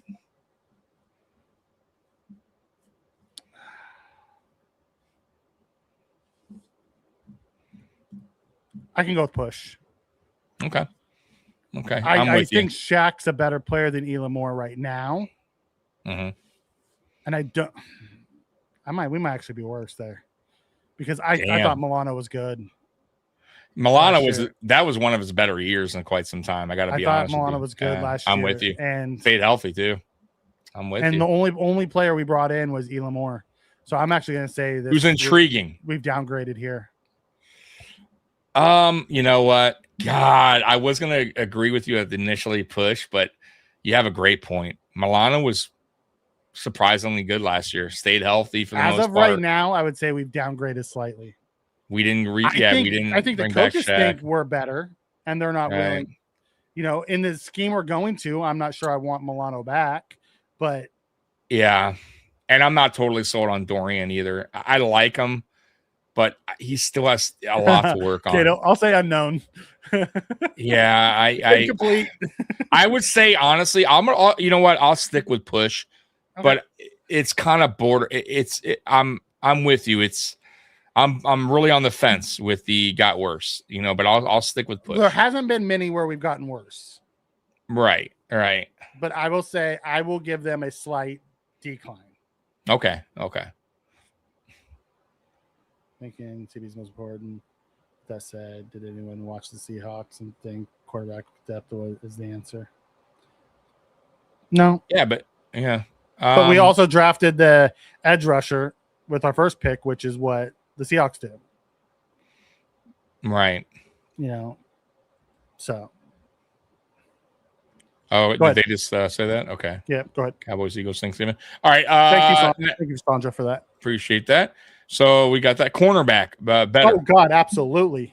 Yeah, I'm with that. The secondary as a whole is better. Yeah. So we're so much deeper. Right. The cornerback position by itself is better with the IGB pick. Mm-hmm. We still have Strong if he ever comes back. Because Strong was good when he played. I like Pride. I don't see Jr. it. I like Pride. I don't think Strong plays again. I really don't. I don't either. I don't. But it's such a risky. I can hope he does. But we didn't think DeMar was. I didn't think DeMar was going to come back that fast either. So who the fuck? What do I fucking know? We don't. Cornerback. I'll say. What would they say for corner? Better. I think it's better as well. Safety better. Safety's God. It's a massive league. Yeah. I'm with you. We'll be cutting pro guys, and that's it for that article. Yeah. So overall, did we get better from that article? So there's a couple. I think we had one. You said one got worse. The linebackers. I had two. Right? Yeah, two. Quarterback and linebackers. You're right. Quarterbacks, and I agree. So quarterback worse because of the backup. All right. Let's be real. That's only back. Yeah. And linebacker. I was on the fence. I think I said push. I'll stick with that. So. Overall, though, there was a couple pushes, right? I think there was a couple pushes we agreed. Yeah, so we and there was a couple better running backs. We pushed offensive You pushed line. tight ends. I pushed tight as ends. well. I said better. I think better because of Hall's second. I think we're better overall on the offensive line. Mm-hmm. Me too. I think most of it was better. The only thing that was I had those pushes on offense because it's basically the same crew. And then the defense across the board was pretty much better outside of linebacker. We didn't mention they didn't mention kicker, punter, and then coaching staff. Punter, I would say better because we brought back our punter from last year and then drafted and one. Younger, younger punter to kicker, competition. I would actually say downgrade. I'm with Prater you. Was really good. Prater was really good. I don't trust Bass right now, so and they didn't do anything to really give him real competition. You know what I mean? So right now, as we sit, I think we got worse in kicker position and coaching staff, which meaning head coach and everything else. The whole coaching staff. What do you think? It's a push right now. Coaching staff. It's a push. No idea. I have no idea. I'm with you. I'm excited about it. It's a push with an arrow pointing up. Right. Yeah. I'm 100% with you because we have no idea what Joe Brady will be as a head coach. Or Jim Leonhard. Or Jim Leonhard. That's right. Or the coaching staff. I all these guys are young. They have potential. I mean, do you give them a downgrade because you lost, our offensive line coach, Cromer? Oh, that's a good question. But we brought in one of his disciples. We did. So I'm going to go push with an arrow up. But I agree upgrade with Pete Carmichael and John Fox, which are great additions. I'm going to go push for right now. I'm going to go push the arrow up though. Right. Kilgore feels like a future All-Pro to me. God, I hope so. He looks so good. I don't know how he fell to where he fell. CB is a push to me. I'm not gonna assume IGE is better than White, especially given how well White played. Yeah, but White's not I think you go back to system. I'm with you on that though, Walter. I could go with push at corner.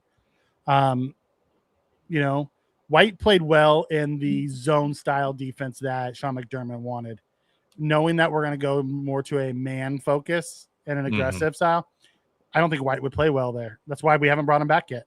And there's always concern about injury. He did get hurt down the stretch, right? He left. Always does. Right. You know what I mean? And we're trying to get younger here. Just watch Rat play safety is super better.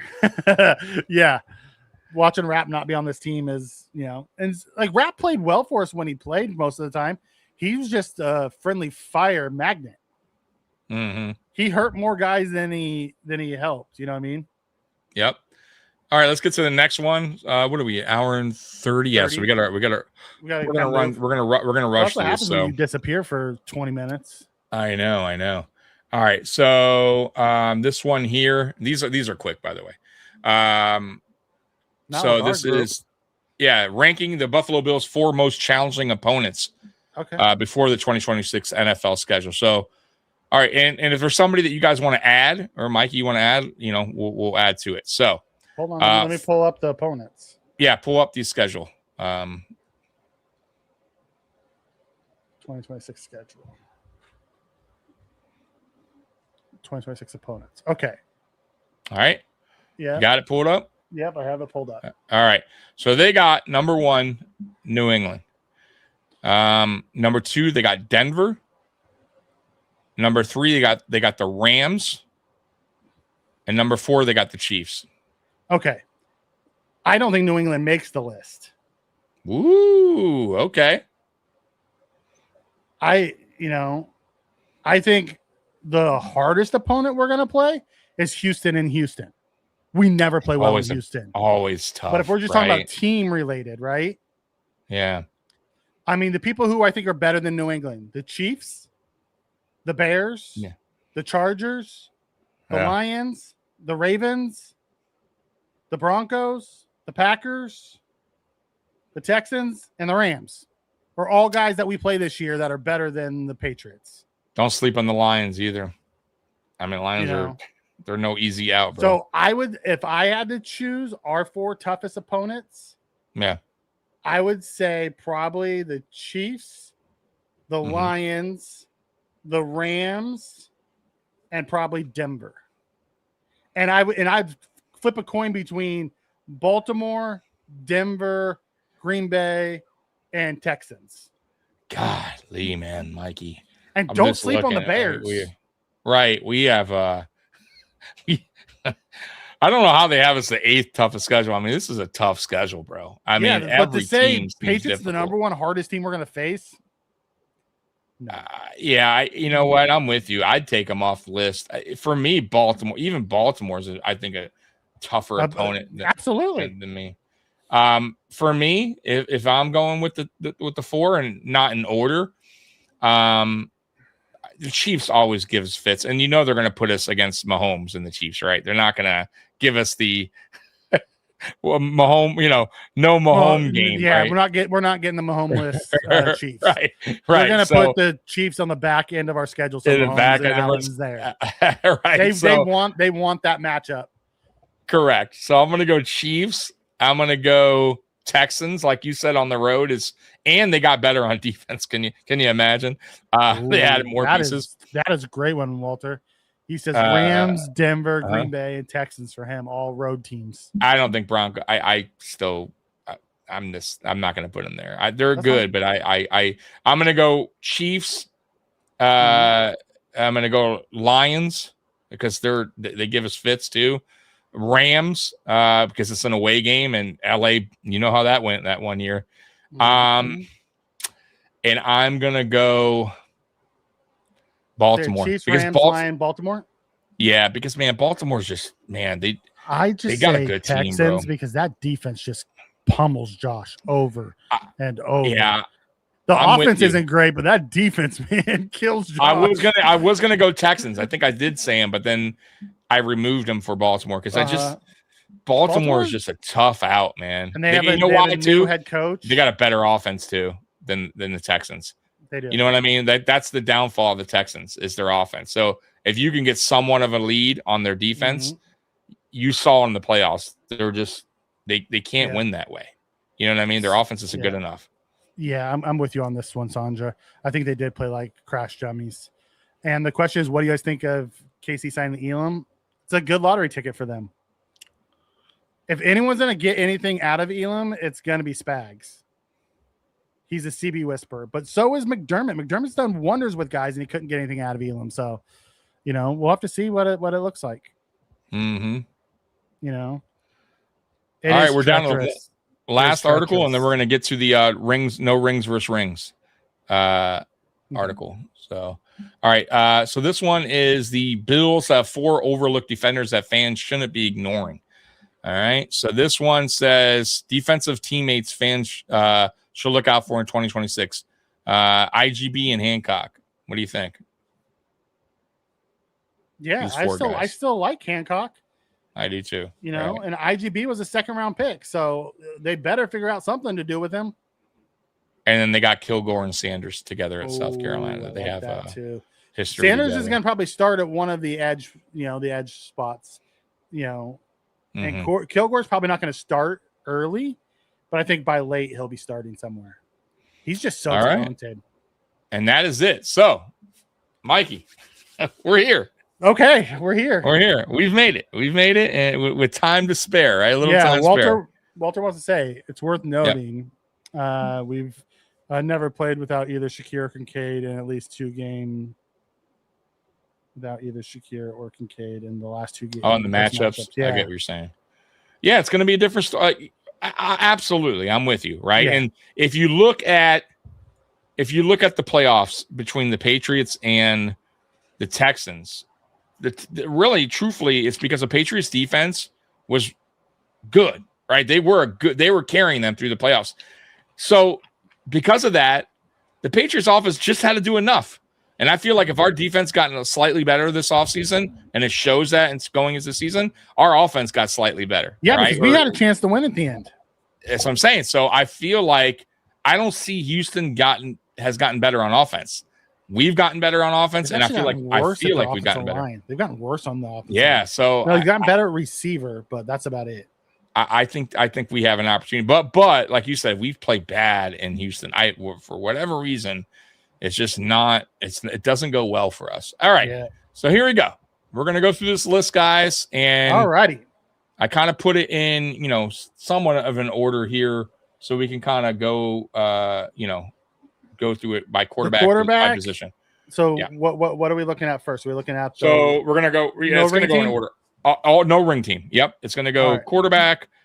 So we're gonna start with the no ring team: quarterback, running back, wide receiver. We're gonna go through all the lists. All right. Okay. So here we go. Dan Marino. Right. They got 1. They got Jim Kelly 2. Frank Tarkenton. Warren Moon. No, I don't need to know all the. All right. So we're going Dan. Okay.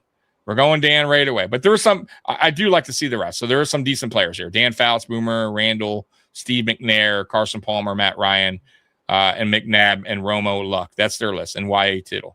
Now, running back. Here we go.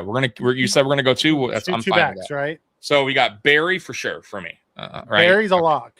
Barry's a lock. How do you not have Dickerson though? He's right here. But then you have LaDainian. You got Tomlinson. You got AP. Oh my God. You got OJ. Campbell, you got Earl Campbell. Thurman. Oh my God. Dorsett, Fred Taylor, Steven Jackson, and Jamal Charles. So we're getting down the list of, So you only picked 2. We're only going to pick 2. Initially, Barry's I said the one. greatest of all time. Barry's the greatest of all time. And my 2, yeah. So who's the second? Who are we going with? It's tough. I'm taking LaDainian. Over OJ? God, And OJ. Dickerson. I'm going LaDainian over. LaDainian was so good, dude. He was damn good. LaDainian was so good. Ah, that's tough for me, man. AP was too, though. I mean, he was sick, bro. If I had to choose, if I had to build a team with either LaDainian or AP, I'm building LaDainian because LaDainian was so dangerous out of the back. That is so tough, Mikey. I got to admit, this one's tough for me because OJ had that run, though it wasn't a long run, but man, it was a good run. It was Buried anybody 2 to 4 for me. Chad, Walter. Who do you got as your second running back? This is tough. I'm going LT. You're going LT? God, Mikey. LT. Because of his ability to catch the ball. He was amazing. He was like a wide receiver at running back on top of being a running back. I'm also stuck with Adrian Peterson too, who was electric, bro. Who was just a fucking animal beast, bro. But man. you could put Barry Sanders in the backfield and put LT in the slot. You could. Oh, Jim Brown. No, Jim Brown won a ring, didn't he? Yeah. Early on, so that's why he's not on the list. Yeah, he'll be on the list probably later. All right, you know what? I'm gonna go with you on that one because you're right. I mean, you could also who's better, LT or Thurman? Because either one of those guys can play in the slot. And Thurman was great out the backfield and catching, pass catching. I'm still going LT. Dude, LT I'm gonna go. I'll agree with you on that one, but it's so close, bro. I'm not gonna lie. Guys. Yeah, all these guys. That's a tough one. You could go with 1 through 6. Yeah. All right, so I'm gonna agree with you on that one. All right. 7, 1 through 7. Sorry. Bo Jackson. I mean, though it was such a short run. Mm-hmm. A healthy Bo Jackson. Bo Jackson. It's to me, Mikey. Healthy. Yeah, healthy. We're going healthy here. Healthy Bo Jackson. It's Barry and Bo, and there's not even a second. All right, so are we switching our opinion then? Are we going with Barry and Bo? No, because you said it was based on career. Career, I go LT. Oh, you're right. I asked you if it's. It is career. If it's career, I'm going with. Then LT. You're right. So we'll go career. You're right. That's probably why Bo's on 14th on this. So, all right, I'm with you. I'm with you on that one. God, that's tough. All right. Walter said I sold him on the LT for the pass catching aspect of it. So here's the receivers. And this one could be interesting. You got Moss. You got Terrell. Moss is a lock. Calvin Johnson, Terrell. It's tough. That is tough. So for me right now, it's Moss and Calvin Johnson. Yeah. Calvin's a lock for me. T.O. is a beast, but okay. Fitzgerald was a beast. And Andre I put Fitzgerald Johnson. In the slot. I'm going Moss, Calvin. Oh, that's right. We can pick 3. Yep. Forgot about that. We're picking 3. I don't even need to see the rest. I'm going Moss. Uh-huh. I'm going Moss. I'm going Megatron, and I'm going Fitzgerald in the slot. God. Let's see the rest just in case we're Andre, Chris Carter, Julio Jones was a beast. Jesus, Julio. Largent was a beast, bro, for Seattle. I don't know why they have Wes Welker. He won. That's weird. They made a mistake there. Brandon Marshall, Chad Johnson, Sterling Sharp, Anquan Bolt, Steve Smith. All right, who are you going with? Who's your 3? I'm going with Moss, Megatron, and Fitzgerald. God, Fitzgerald, he didn't drop anything, bro. And he was a slot guy, so you could stick him in the slot. I'm with those you. Other 2 guys on the outside, I'm with you. Let him eat over. What is the chat saying on this? What's your 3, chat? I'm curious. Megatron. Sanders, not Bo. Oh, for sure. Sanders is lock at 1. There's no question. He's I think the right answer is Bo, the NBA draft style lottery drawing for number 2.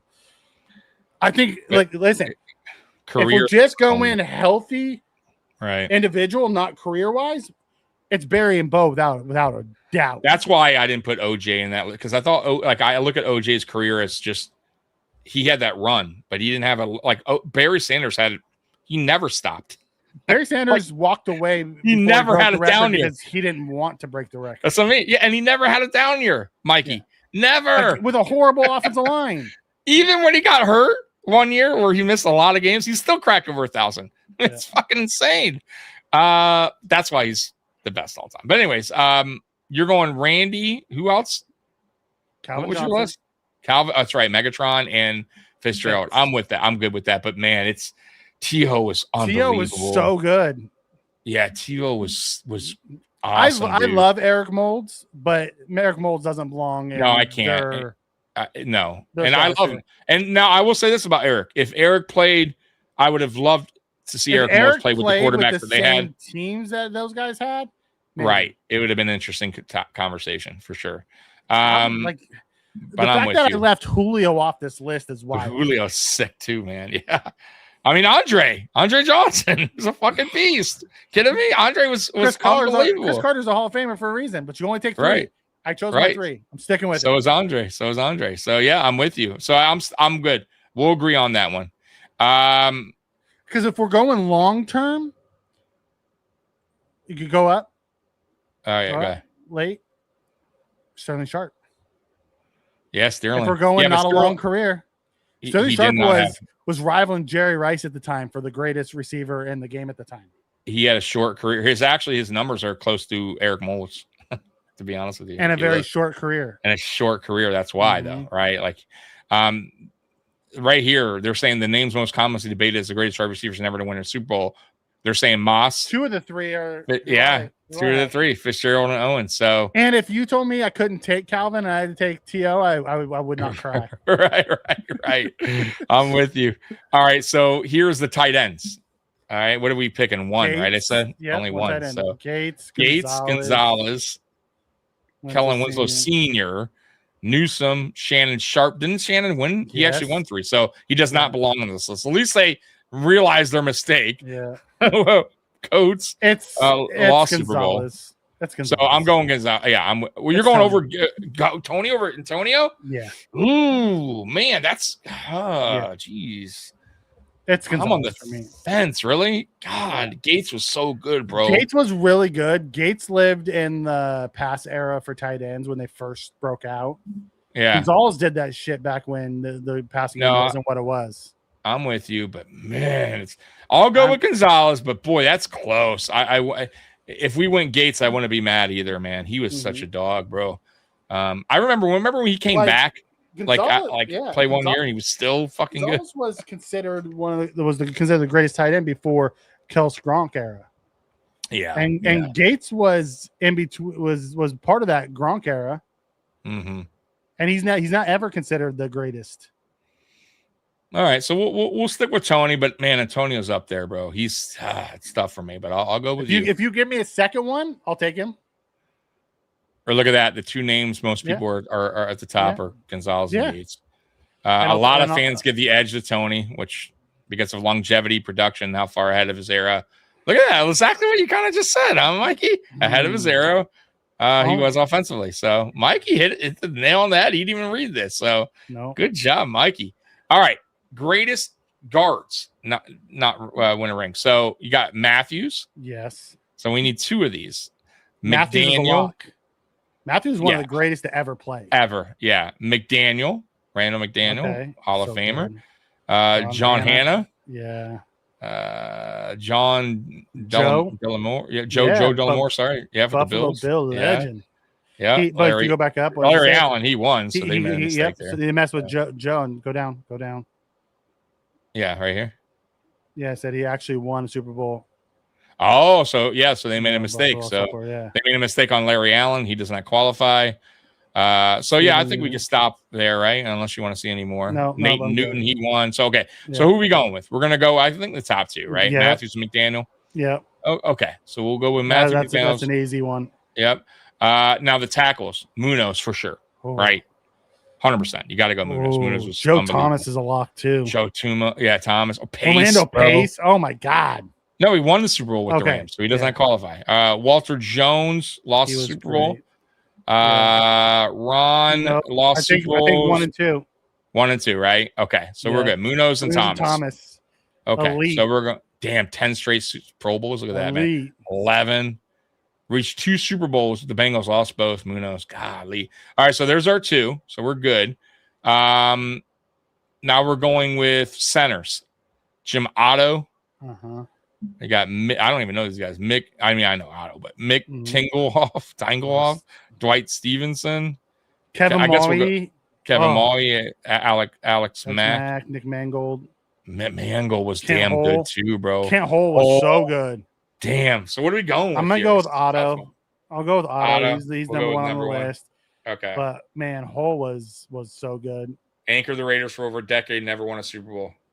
Reaching 2. So we'll go Otto. Yeah, I'm with you. Next one is my Buffalo Bills nature wants me to say right, Kent Hull. Look, it says for Bills fans. So good. Right. Kent Hull is always remembered as one of the key unsung heroes of the K-Gun. Yeah. Edge. So we got 2 of them we could pick. Bruce, number 1. All right, we got to go with Bruce. I mean, yeah. Julius Peppers. Yeah. Who's a beast. Jason Taylor. I hate the Dolphins, but he was a fucking beast. Marcus Ware, but he won one with them. He won one, so they does not qualify yet. They made a mistake. I'll say it's 1 and 2. Humphrey. Yeah, I'm with that. I'm with that. We'll go down the list. Bruce and Julius. Yeah. Jared Allen was damn good. He was real good. Cameron Wake was good. Leslie O'Neal. Elmer's Doomerville. Simeon Rice. 1, so not eligible. 1 Super Bowl, not eligible. Pat Swilling. Yeah, and that's it. So we're good on those. Bruce Smith and who? Peppers, right? I think we're good with those. Yeah. All right. Defensive tackles. Vote for no stinking Dolphin. DT, Alan Page. Okay. Olsen. Joe Green, but he won, so does not qualify. Why did they put John him on Randall? Well, because they made a mistake. It says right here. I don't know why. John Randall was so good. Oh, John Randall was a fucking beast, bro. Cortez Kennedy. He was a beast too. Pat Williams. The Bills. Buck Buchanan. So who are we going with here? I don't know a couple of the guys. I don't know Alan Page either, but I guess we'll throw him on there. They consider him. I mean, I'm not. If I'm building the team, I'm taking the Williams brothers. Green, right? I'm putting the Williams brothers. Are you? Kevin and Pat? God, you're right. That's tough, man. Yeah, but man, if I'm building a team, those are the 2 guys I'm putting in there. Joe Green was sick too, though, man. I mean, from a career perspective, me and Joe Green should be on there. Yeah, we need 2 of them. So you're going with the Williams brothers? I would if I'm picking them. All right, yeah, we're doing it together, so I'm with you. Man, they were both beasts, so we'll go with the Williams. You put those 2 guys on the inside with all the other things that we have with Bruce and Peppers coming off the edge. No one's running on us. Yeah. Look. All right, so we got linebacker. Me and Joe Green should be on this team though. Really? Yeah. But go ahead. We got 2. We got to pick 2 linebackers here. Sayal. You got Dick Butkus. Butkus didn't win one. Said never reached a Super Bowl. He wasn't part of the Bears team? I don't know. Said that they could have made a mistake. Who knows with AI? Look that up. I'm pretty sure he did, right? Derek Thomas. How do you not pick Derek Thomas? Who passed away. He was a beast, man. Yeah. Ryan Urlacher. God, Zach he was so Thomas. Good. A beast. Jesus. Patrick Willis. He lost the Super Bowl. San Francisco. Is like if it's me, I'm taking Willis and Kuechly. Sayal was fucking awesome though, bro. Again, if I'm building my team, I'm building with Willis and Kuechly. Willis and Kuechly. This one I'm gonna have to disagree, bro. That's fine. I'm gonna go Junior Seau, who was just unbelievable. And I'm gonna go, and I don't know about. I'm pretty sure Dick Butkus won a Super Bowl. And I think Derek Thomas is more of an edge than an actual linebacker. I think he played. I think he was a linebacker though. And he played it. He was the edge linebacker. He played edge. Yeah. And his career was shortened because he passed away too. Who knows what he could have. All right, I'm gonna go Junior Seau, and I'm gonna go Urlacher. Okay. All right. I want to put your team versus my team on AI and see who wins. Next time we got to remember this and put it up. Cornerback. We got two of them. Champ Bailey. Mm-hmm. Dick LaBelle. Name Barney. Never heard of that guy. Renus Williams. Pat Fisher. Albert Lewis. Lewis Wright. Namdi. Never heard of that. Yeah. Antonio Williams Sr. Ken Riley. Darrell Revis. God. He won a Super Bowl with New England. Did he? Oh, yeah, right here. Does not. I forgot about that. I totally forgot about that. All right, so who we going with? Buckus didn't win a Super Bowl. Okay, so he wasn't part of that team, huh? Wow. Derek Green. I don't know why I thought he did. All right, who we going with? Champ? I'm going with Champ. Champ's a lock. Yeah, Champ's a lock. How do you not go with Dick LeBeau? We'll go Dick LeBeau, right? All right, we'll go those two. All right, next up is safety. We need two. Got Brian Dawkins. Yeah. Paul Krause. All-time interception leader. He was. They made a mistake with Joyner. Emlyn Tunnel. Joey Browner. Eric Berry was really good, bro. He was so good. Benny Blades was damn good too. He had his run. Mm-hmm. Steve Altwater, dude. Steve Altwater was electric. Oh, he says 1-2. Okay, so he does not call. I was gonna say he was electric. All these guys won them. So who we going with? I guess number one, Dawkins. Dawkins is a lock. If we were going pure talent, I would put Sean Taylor in here. Oh, you're right, but he didn't have a long career. But he is, him passing away. You're right. I should have mentioned him. But like we were talking about Bo Jackson because but Sean Taylor would have been one that I would have stuck in here. Same with Derek Thomas. Yeah, I'm gonna go with Paul Krause, all-time NFL interception leader. Hard to say no to that. We'll go with those two. You're right. We'll go with those two. I'm good with that. He didn't even make it to the playoffs with the Bears? That's wild. Pat Tillman, Keith Byers, John Lynch, without a ring too. John Lynch did win one. No, he actually won. Yeah, they made a mistake. No. All right. Let's see here. Oh, Henry Jones. Look at that. Henry was a beast. Henry Jones, elite Bill safety from the 90s. Never got a ring. All right. Kicker. I don't know why they put Dan Marino. Morton Anderson. Mm-hmm. Lost Super Bowl. Gary Anderson. Never reached. Nick Lowry. Where are we going with? We don't have to go too far down. Elam Janikowski was damn good, bro. Janikowski's one of my favorites. Oh, he was really good. But how do you not go with Morton? I know. I think he's a legend. You got to stick with Morton. He's a legend. Morton Anderson. I mean, if it was my team by itself, I would absolutely take Janikowski because of the leg. Yeah, I see him. Look at that. We got two Bills, Dan and Ryan, on this list, 12 and 13. Yeah, but I'm with you. All right. Now punter Shane Leckler, legend. Sean Landetta. Where's my guy? Where's my Buffalo Bills guy?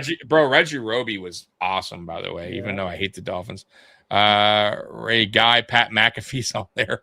Brian Moorman, there he is. Bills fan favorite, two-time. I would take Brian Moorman all day. You want to go Brian Moorman? Because we haven't picked any Bills, right? I don't think we picked. I mean, no, we did. Bruce Smith. Yeah, so we'll go. You know what? We'll be homers here. We'll go Brian Moorman. We'll go Brian Moorman on the punt. Pat wasn't on the team when they won the Super Bowl with the Colts. McAfee? I don't know. Was he? Never reached a Super Bowl, it said. Okay. If you want to look it up, they make mistakes. It's fine. It's fine. All right. I'm still taking Moorman. That guy was a one-man legend in Buffalo during the drought years. No, I'm with you. For Bills fans, Brian Moorman is probably the most beloved punter franchise history and definitely fits this category. He's a viral meme from the Pro Bowl when Sean Taylor crushed him. Yeah. Yep. I know. I remember. So here's the greatest with rings. I think it's Brady. It's Brady, but I can see people arguing Montana, but I'm with you on Brady. Yeah. 7-time Super Bowl champion. I will never say no to Montana, but it's Brady. Now, running backs. You got Emmett, you got Franco, you got Marcus, you got Peyton, Marshall Faulk, Bettis, Terrell. Is it who Craig. I would take? Who would you take? Marshall Falk. He's here. Yeah. Yep. I would take Marshall, and I would take Emmett. Yeah, it's tough not to. Even though I think Emmett had a great offensive line, but he Or was I still a take beast. I take Walter and Marshall. Marshall gives me that pass catching ability that LT gave me. Peyton was so good, bro. Mm-hmm. I'm gonna go Walter Peyton. Okay, let's go Peyton and Falk. And I'm gonna go Falk as well. Yeah. I'm with you. But that's a good one for debate. I think people might disagree on it with us on that. Wide receiver Jerry Rice, 100%. Yeah, without a question. Michael Irvin, Swan, Stallworth, Isaac Bruce, Marvin Harrison, Reggie Wayne. Are we just talking career wise? Career, yeah, we're sticking with the same. Okay, so it's 3 wides. 3. Yeah, I'm going Jerry, Mike. Yeah, and Marvin. I'm not putting Marvin in the slot. I'm with you. There was Andre Reed in this. They made a mistake on Hines Ward, by the way. They made a mistake with Harrison. Andre Reed in the fucking slot would be dangerous. I mean, I made a mistake with Reed, by the way, and Chris Carter. But so yeah, I'm with you on that. So I'm good with that. Tight end. I'll be honest. I like my Gronk. no ring wide receivers better. I do too. Gronk or Kelsey or Sharp or Ditka. Gronk. Or Dallas Clark. Gronk, right? You have to.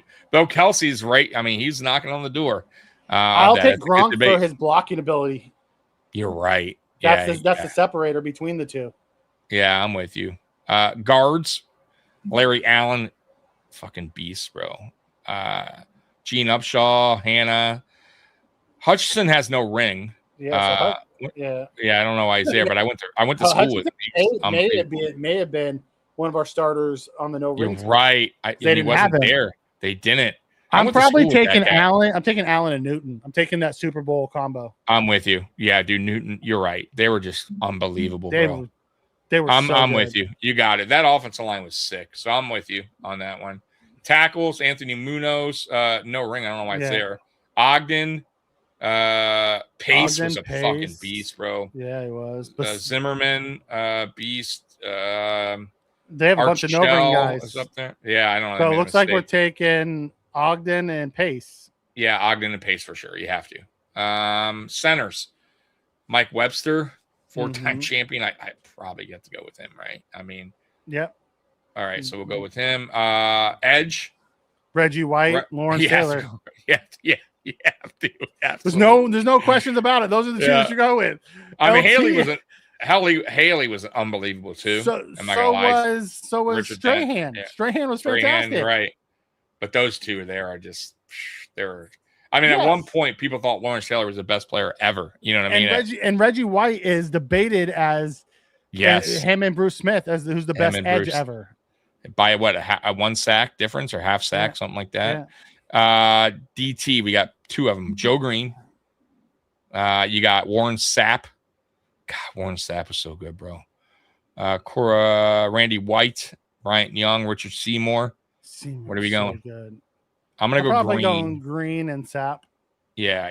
Green and Sapp. I'm with you on that one. Linebacker, Ray Lewis for sure. Right, got to put Lewis there. Absolutely. You got Mike Singletary. God, Mike Singletary. That dude was serious all the time, bro. Lambert. I'm probably going Lewis and Singletary. Those two together would be dangerous. It would be dangerous, bro.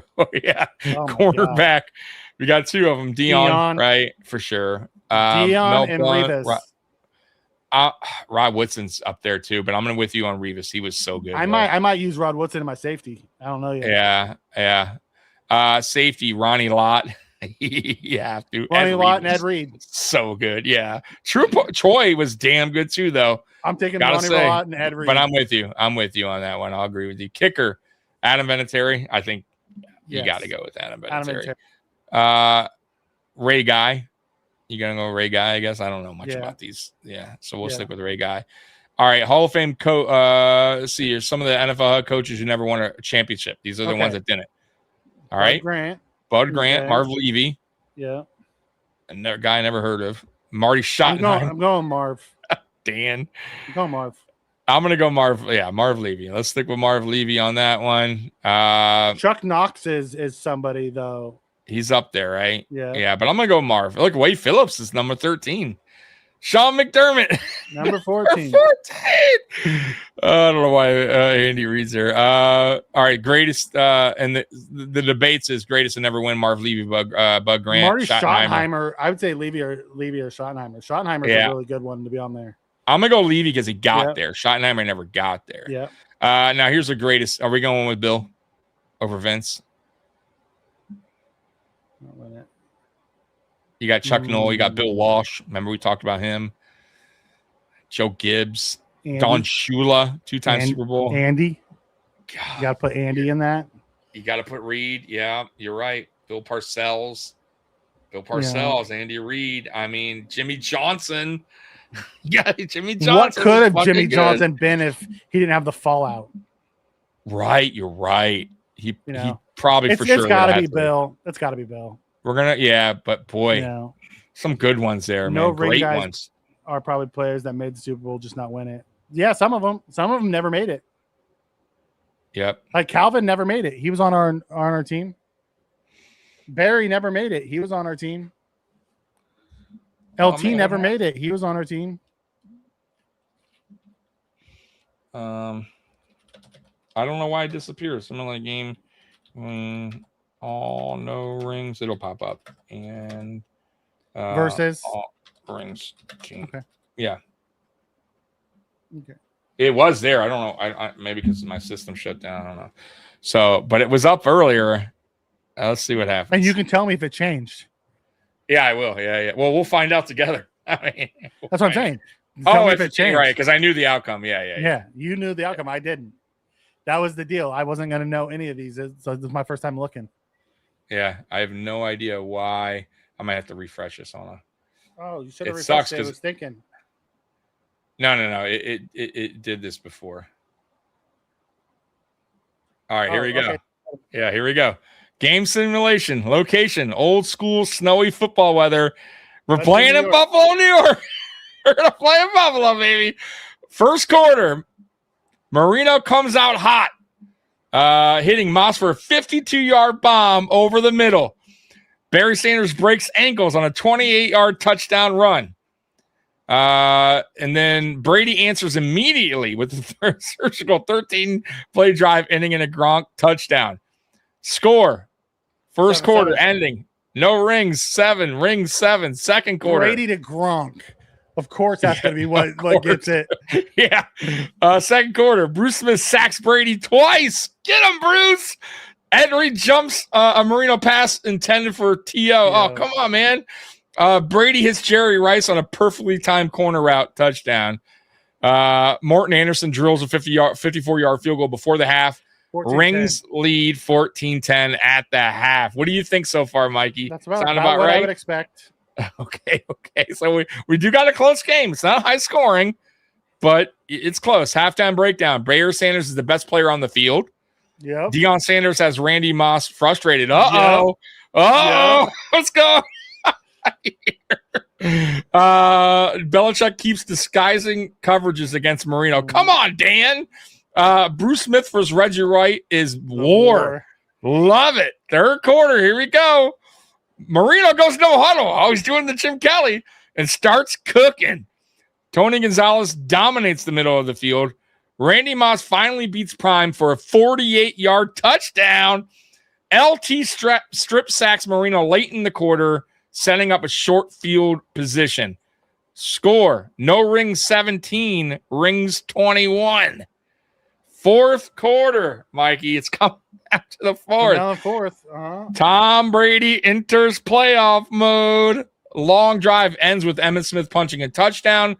Dan Marino answers with a laser to T.O. for a touchdown. We got 2 minutes and 11 seconds remaining, Mikey. Rings up 28-24. Final drive. Marino gets the ball at his own 18. He drives. Moss sideline catch. Barry screen pass. Gonzalez seam route. Ball on the Rings 14-yard line with 18 seconds left. Marino throws a bullet for Randy Moss in the end zone. Broken up by Ronnie Lott. No! Yeah. Final play. Marino rolls right under pressure from LT. Throws towards T.O. Intercepted. No! No, Henry! You fuck! Final score. Super Bowl champs 28-24. Game MVP? Tom fucking Brady. 312 and 3 touchdowns. Heartbreak MVP. Dan Marino. The 2 picks. Oh, that's the 2 Dan picks. Marino and a nutball right there. Best matchups. Moss versus Sanders. That's electric. Mm-hmm. Bruce versus Art Shell. Okay. Barry versus Ray. Tony versus Ronnie Lott. And that's it. What do you think? I thought that was pretty fun. That was a electric ending. He says Josh Allen would have won that game. What an ending, huh? Do me a favor. Yeah. Type in, say replace Dan Marino with Josh Allen and re-simulate the game. Ooh, okay. That's a good one, Mikey. Okay. Tell it. You're right. I will. Oh, this is fun, man. That was kind of exciting for a game I didn't actually watch. All right. Replace Josh Dan. Allen. Right. Dan Marino. Oops. I said Dan. Dan Marino with Josh Allen. Yep. Josh Allen. And re-simulate game. And re-simulate. Okay. Yeah. Let's see. All right. Here there's a do it. Here we go, folks. Here we go. Major change. Josh Allen replaces Dan Marino at quarterback for team with no rings. The weather, it's snowy chaos in Buffalo. It's perfect for Josh Allen football. Here we go. First quarter, the crowd is insane as Josh Allen takes the field. First drive, Allen trucks Mike Singletary on a scramble. Fires a rocket to Randy Moss for 41 yards. Barry Sanders finishes the drive with a touchdown run. But Brady responds immediately. Surgical short passing attack. That was Brady. Gronk dominates the middle. Brady to Jerry Rice touchdown. Score 7-7. What's the chat saying? Are they liking this? Are you guys liking this? James, like, this is fun. You have Walter standing up like he's like actually watching the game. Dude, I'm telling you, like, that was pretty exciting because I don't know what was going to happen. And by the way, you asked me if it was different. Yeah. The gameplay was different, but the final result was still rings won. Yeah. All right, we're about to find out Josh.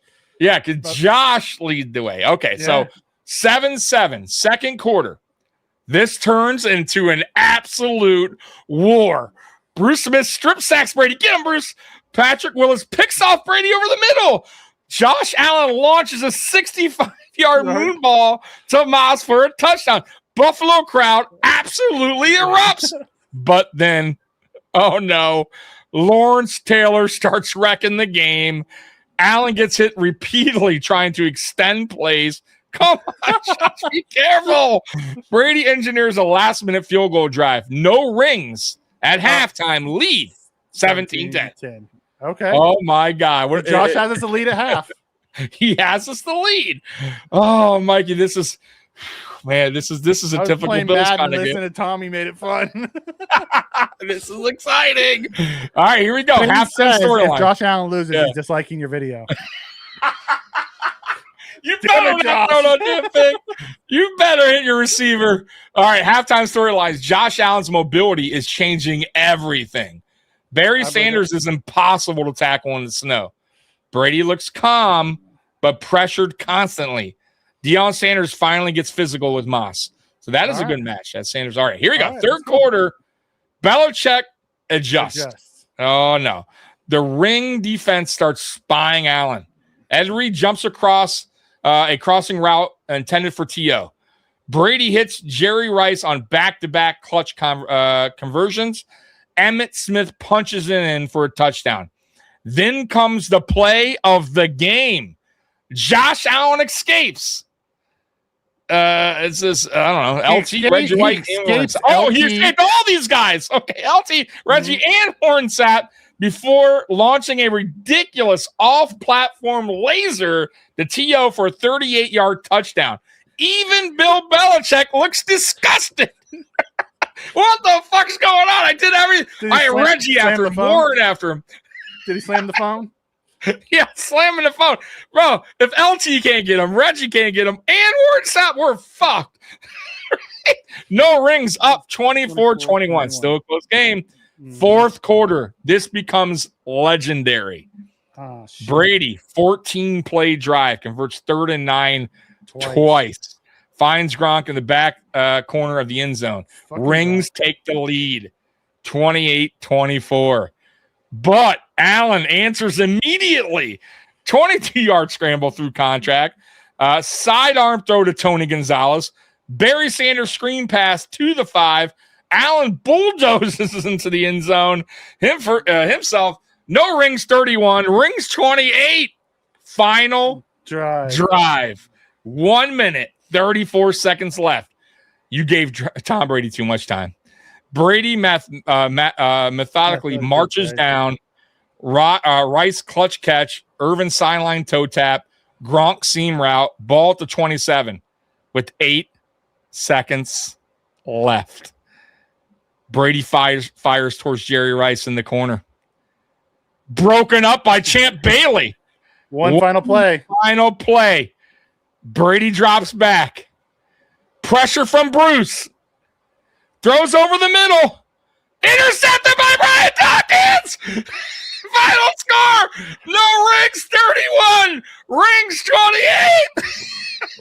28. We did not replace Marv with McD. Unbelievable. Game MVP.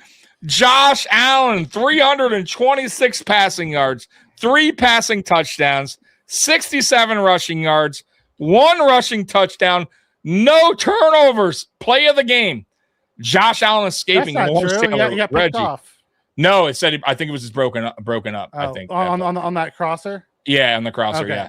Yeah. His biggest play was escaping LT, Reggie, and Warren. Be throwing an absolute missile to Buffalo legacy moment. Bill Mafia storms the field as Josh Allen, Marv Levy, Bruce Smith, and Thurman Thomas finally get symbolic revenge over football history.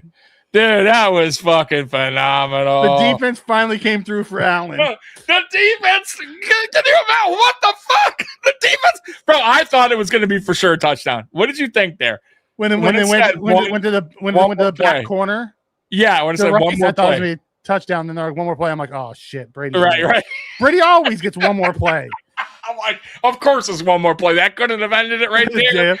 That felt like a game. I was in suspense. It did. That was wild. Well done, Tommy. Well done. That was fucking great, wasn't it? What a way to end. With Allen changed the outcome. It changed the outcome. It absolutely did. Both games were great and fun, but the fact that Allen's Brady an X factor was gave Brady too much time. I'm like, oh, we're fucked, right? Allen is a touchdown machine. He's a touchdown machine. And the defense stepped up. Look when you're all lucky, so Allen won that game. Oh my God! All right, guys. So we're gonna get out of here, but I do have a bonus. Got a bonus tonight, Mikey. I got a bonus. Real men of genius. Yay, real men. Nice. So y'all ready for the bonus? Let's get the bonus going. Bud Light presents Real Men of Genius. Real men of genius. This offseason, we salute you, Mr. Strictly Professional Hot Tub Guy. Mr. Strictly Professional Hot Tub Guy. While others use the spa to soothe their aching hamstrings, you use 104-degree water to go off the record until the entire news cycle explodes. Just 2 pounds relaxing. Ah, the beauty of Sedona. Red rocks, the breeze, the sounds of Mr. Kraft firing DJs for talking about a scandal that supposedly never happened. Scrap the internet. Each night, a magical revelation of erased Twitter feeds and leaked photos, and a wife who just called a divorce lawyer. So crack open a wicked piss-up, Mr. Sedona Secret Insider. Then sit back, skip day 3, and watch the fireworks. Bud Light Beer in Husabush, St. Louis, Missouri.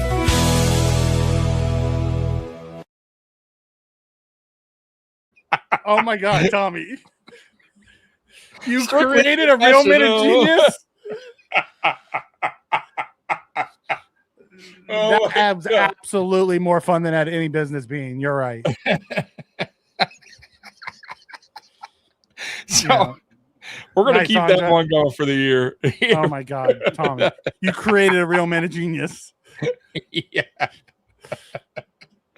Oh, guys. Okay. So, hey, man, we appreciate you guys rocking with us, man. We were on here 2 hours, 20 minutes, man, and it was a blast tonight. Time flew by. Sorry about the computer issue I had earlier, but I took care of it. Yeah, Mikey took care of it, and luckily the rest of the way went smooth. So, yeah, we'll be doing more of those quirky little things while the all season kind of gets a little quiet. I don't know if anyone is gonna put together. I know you got that from Marcellus. I'm not sure his version is gonna beat your version. I don't think so. I don't think so either. And the way we simulated the game, and we could do that, by the way, moving forward. We could do some simulations that would be pretty fun. But anyways, guys, I appreciate you guys rocking with us as always, man. We'll be back class tonight, Tommy. Thank you. Josh Allen Super Bowl and a new real man. Right, there you go. So, Sandra enjoyed that one. Yeah. I'll be back Friday night lights at 8:00, and then I'll be back Sunday at 1 for the Down and Drought series, and then me and Mikey will return next Monday at 10 p.m. So appreciate you guys rocking with us, Bills Mafia. We love you, and as always, go Bills. We're out of here. Peace. Go Bills. That's right.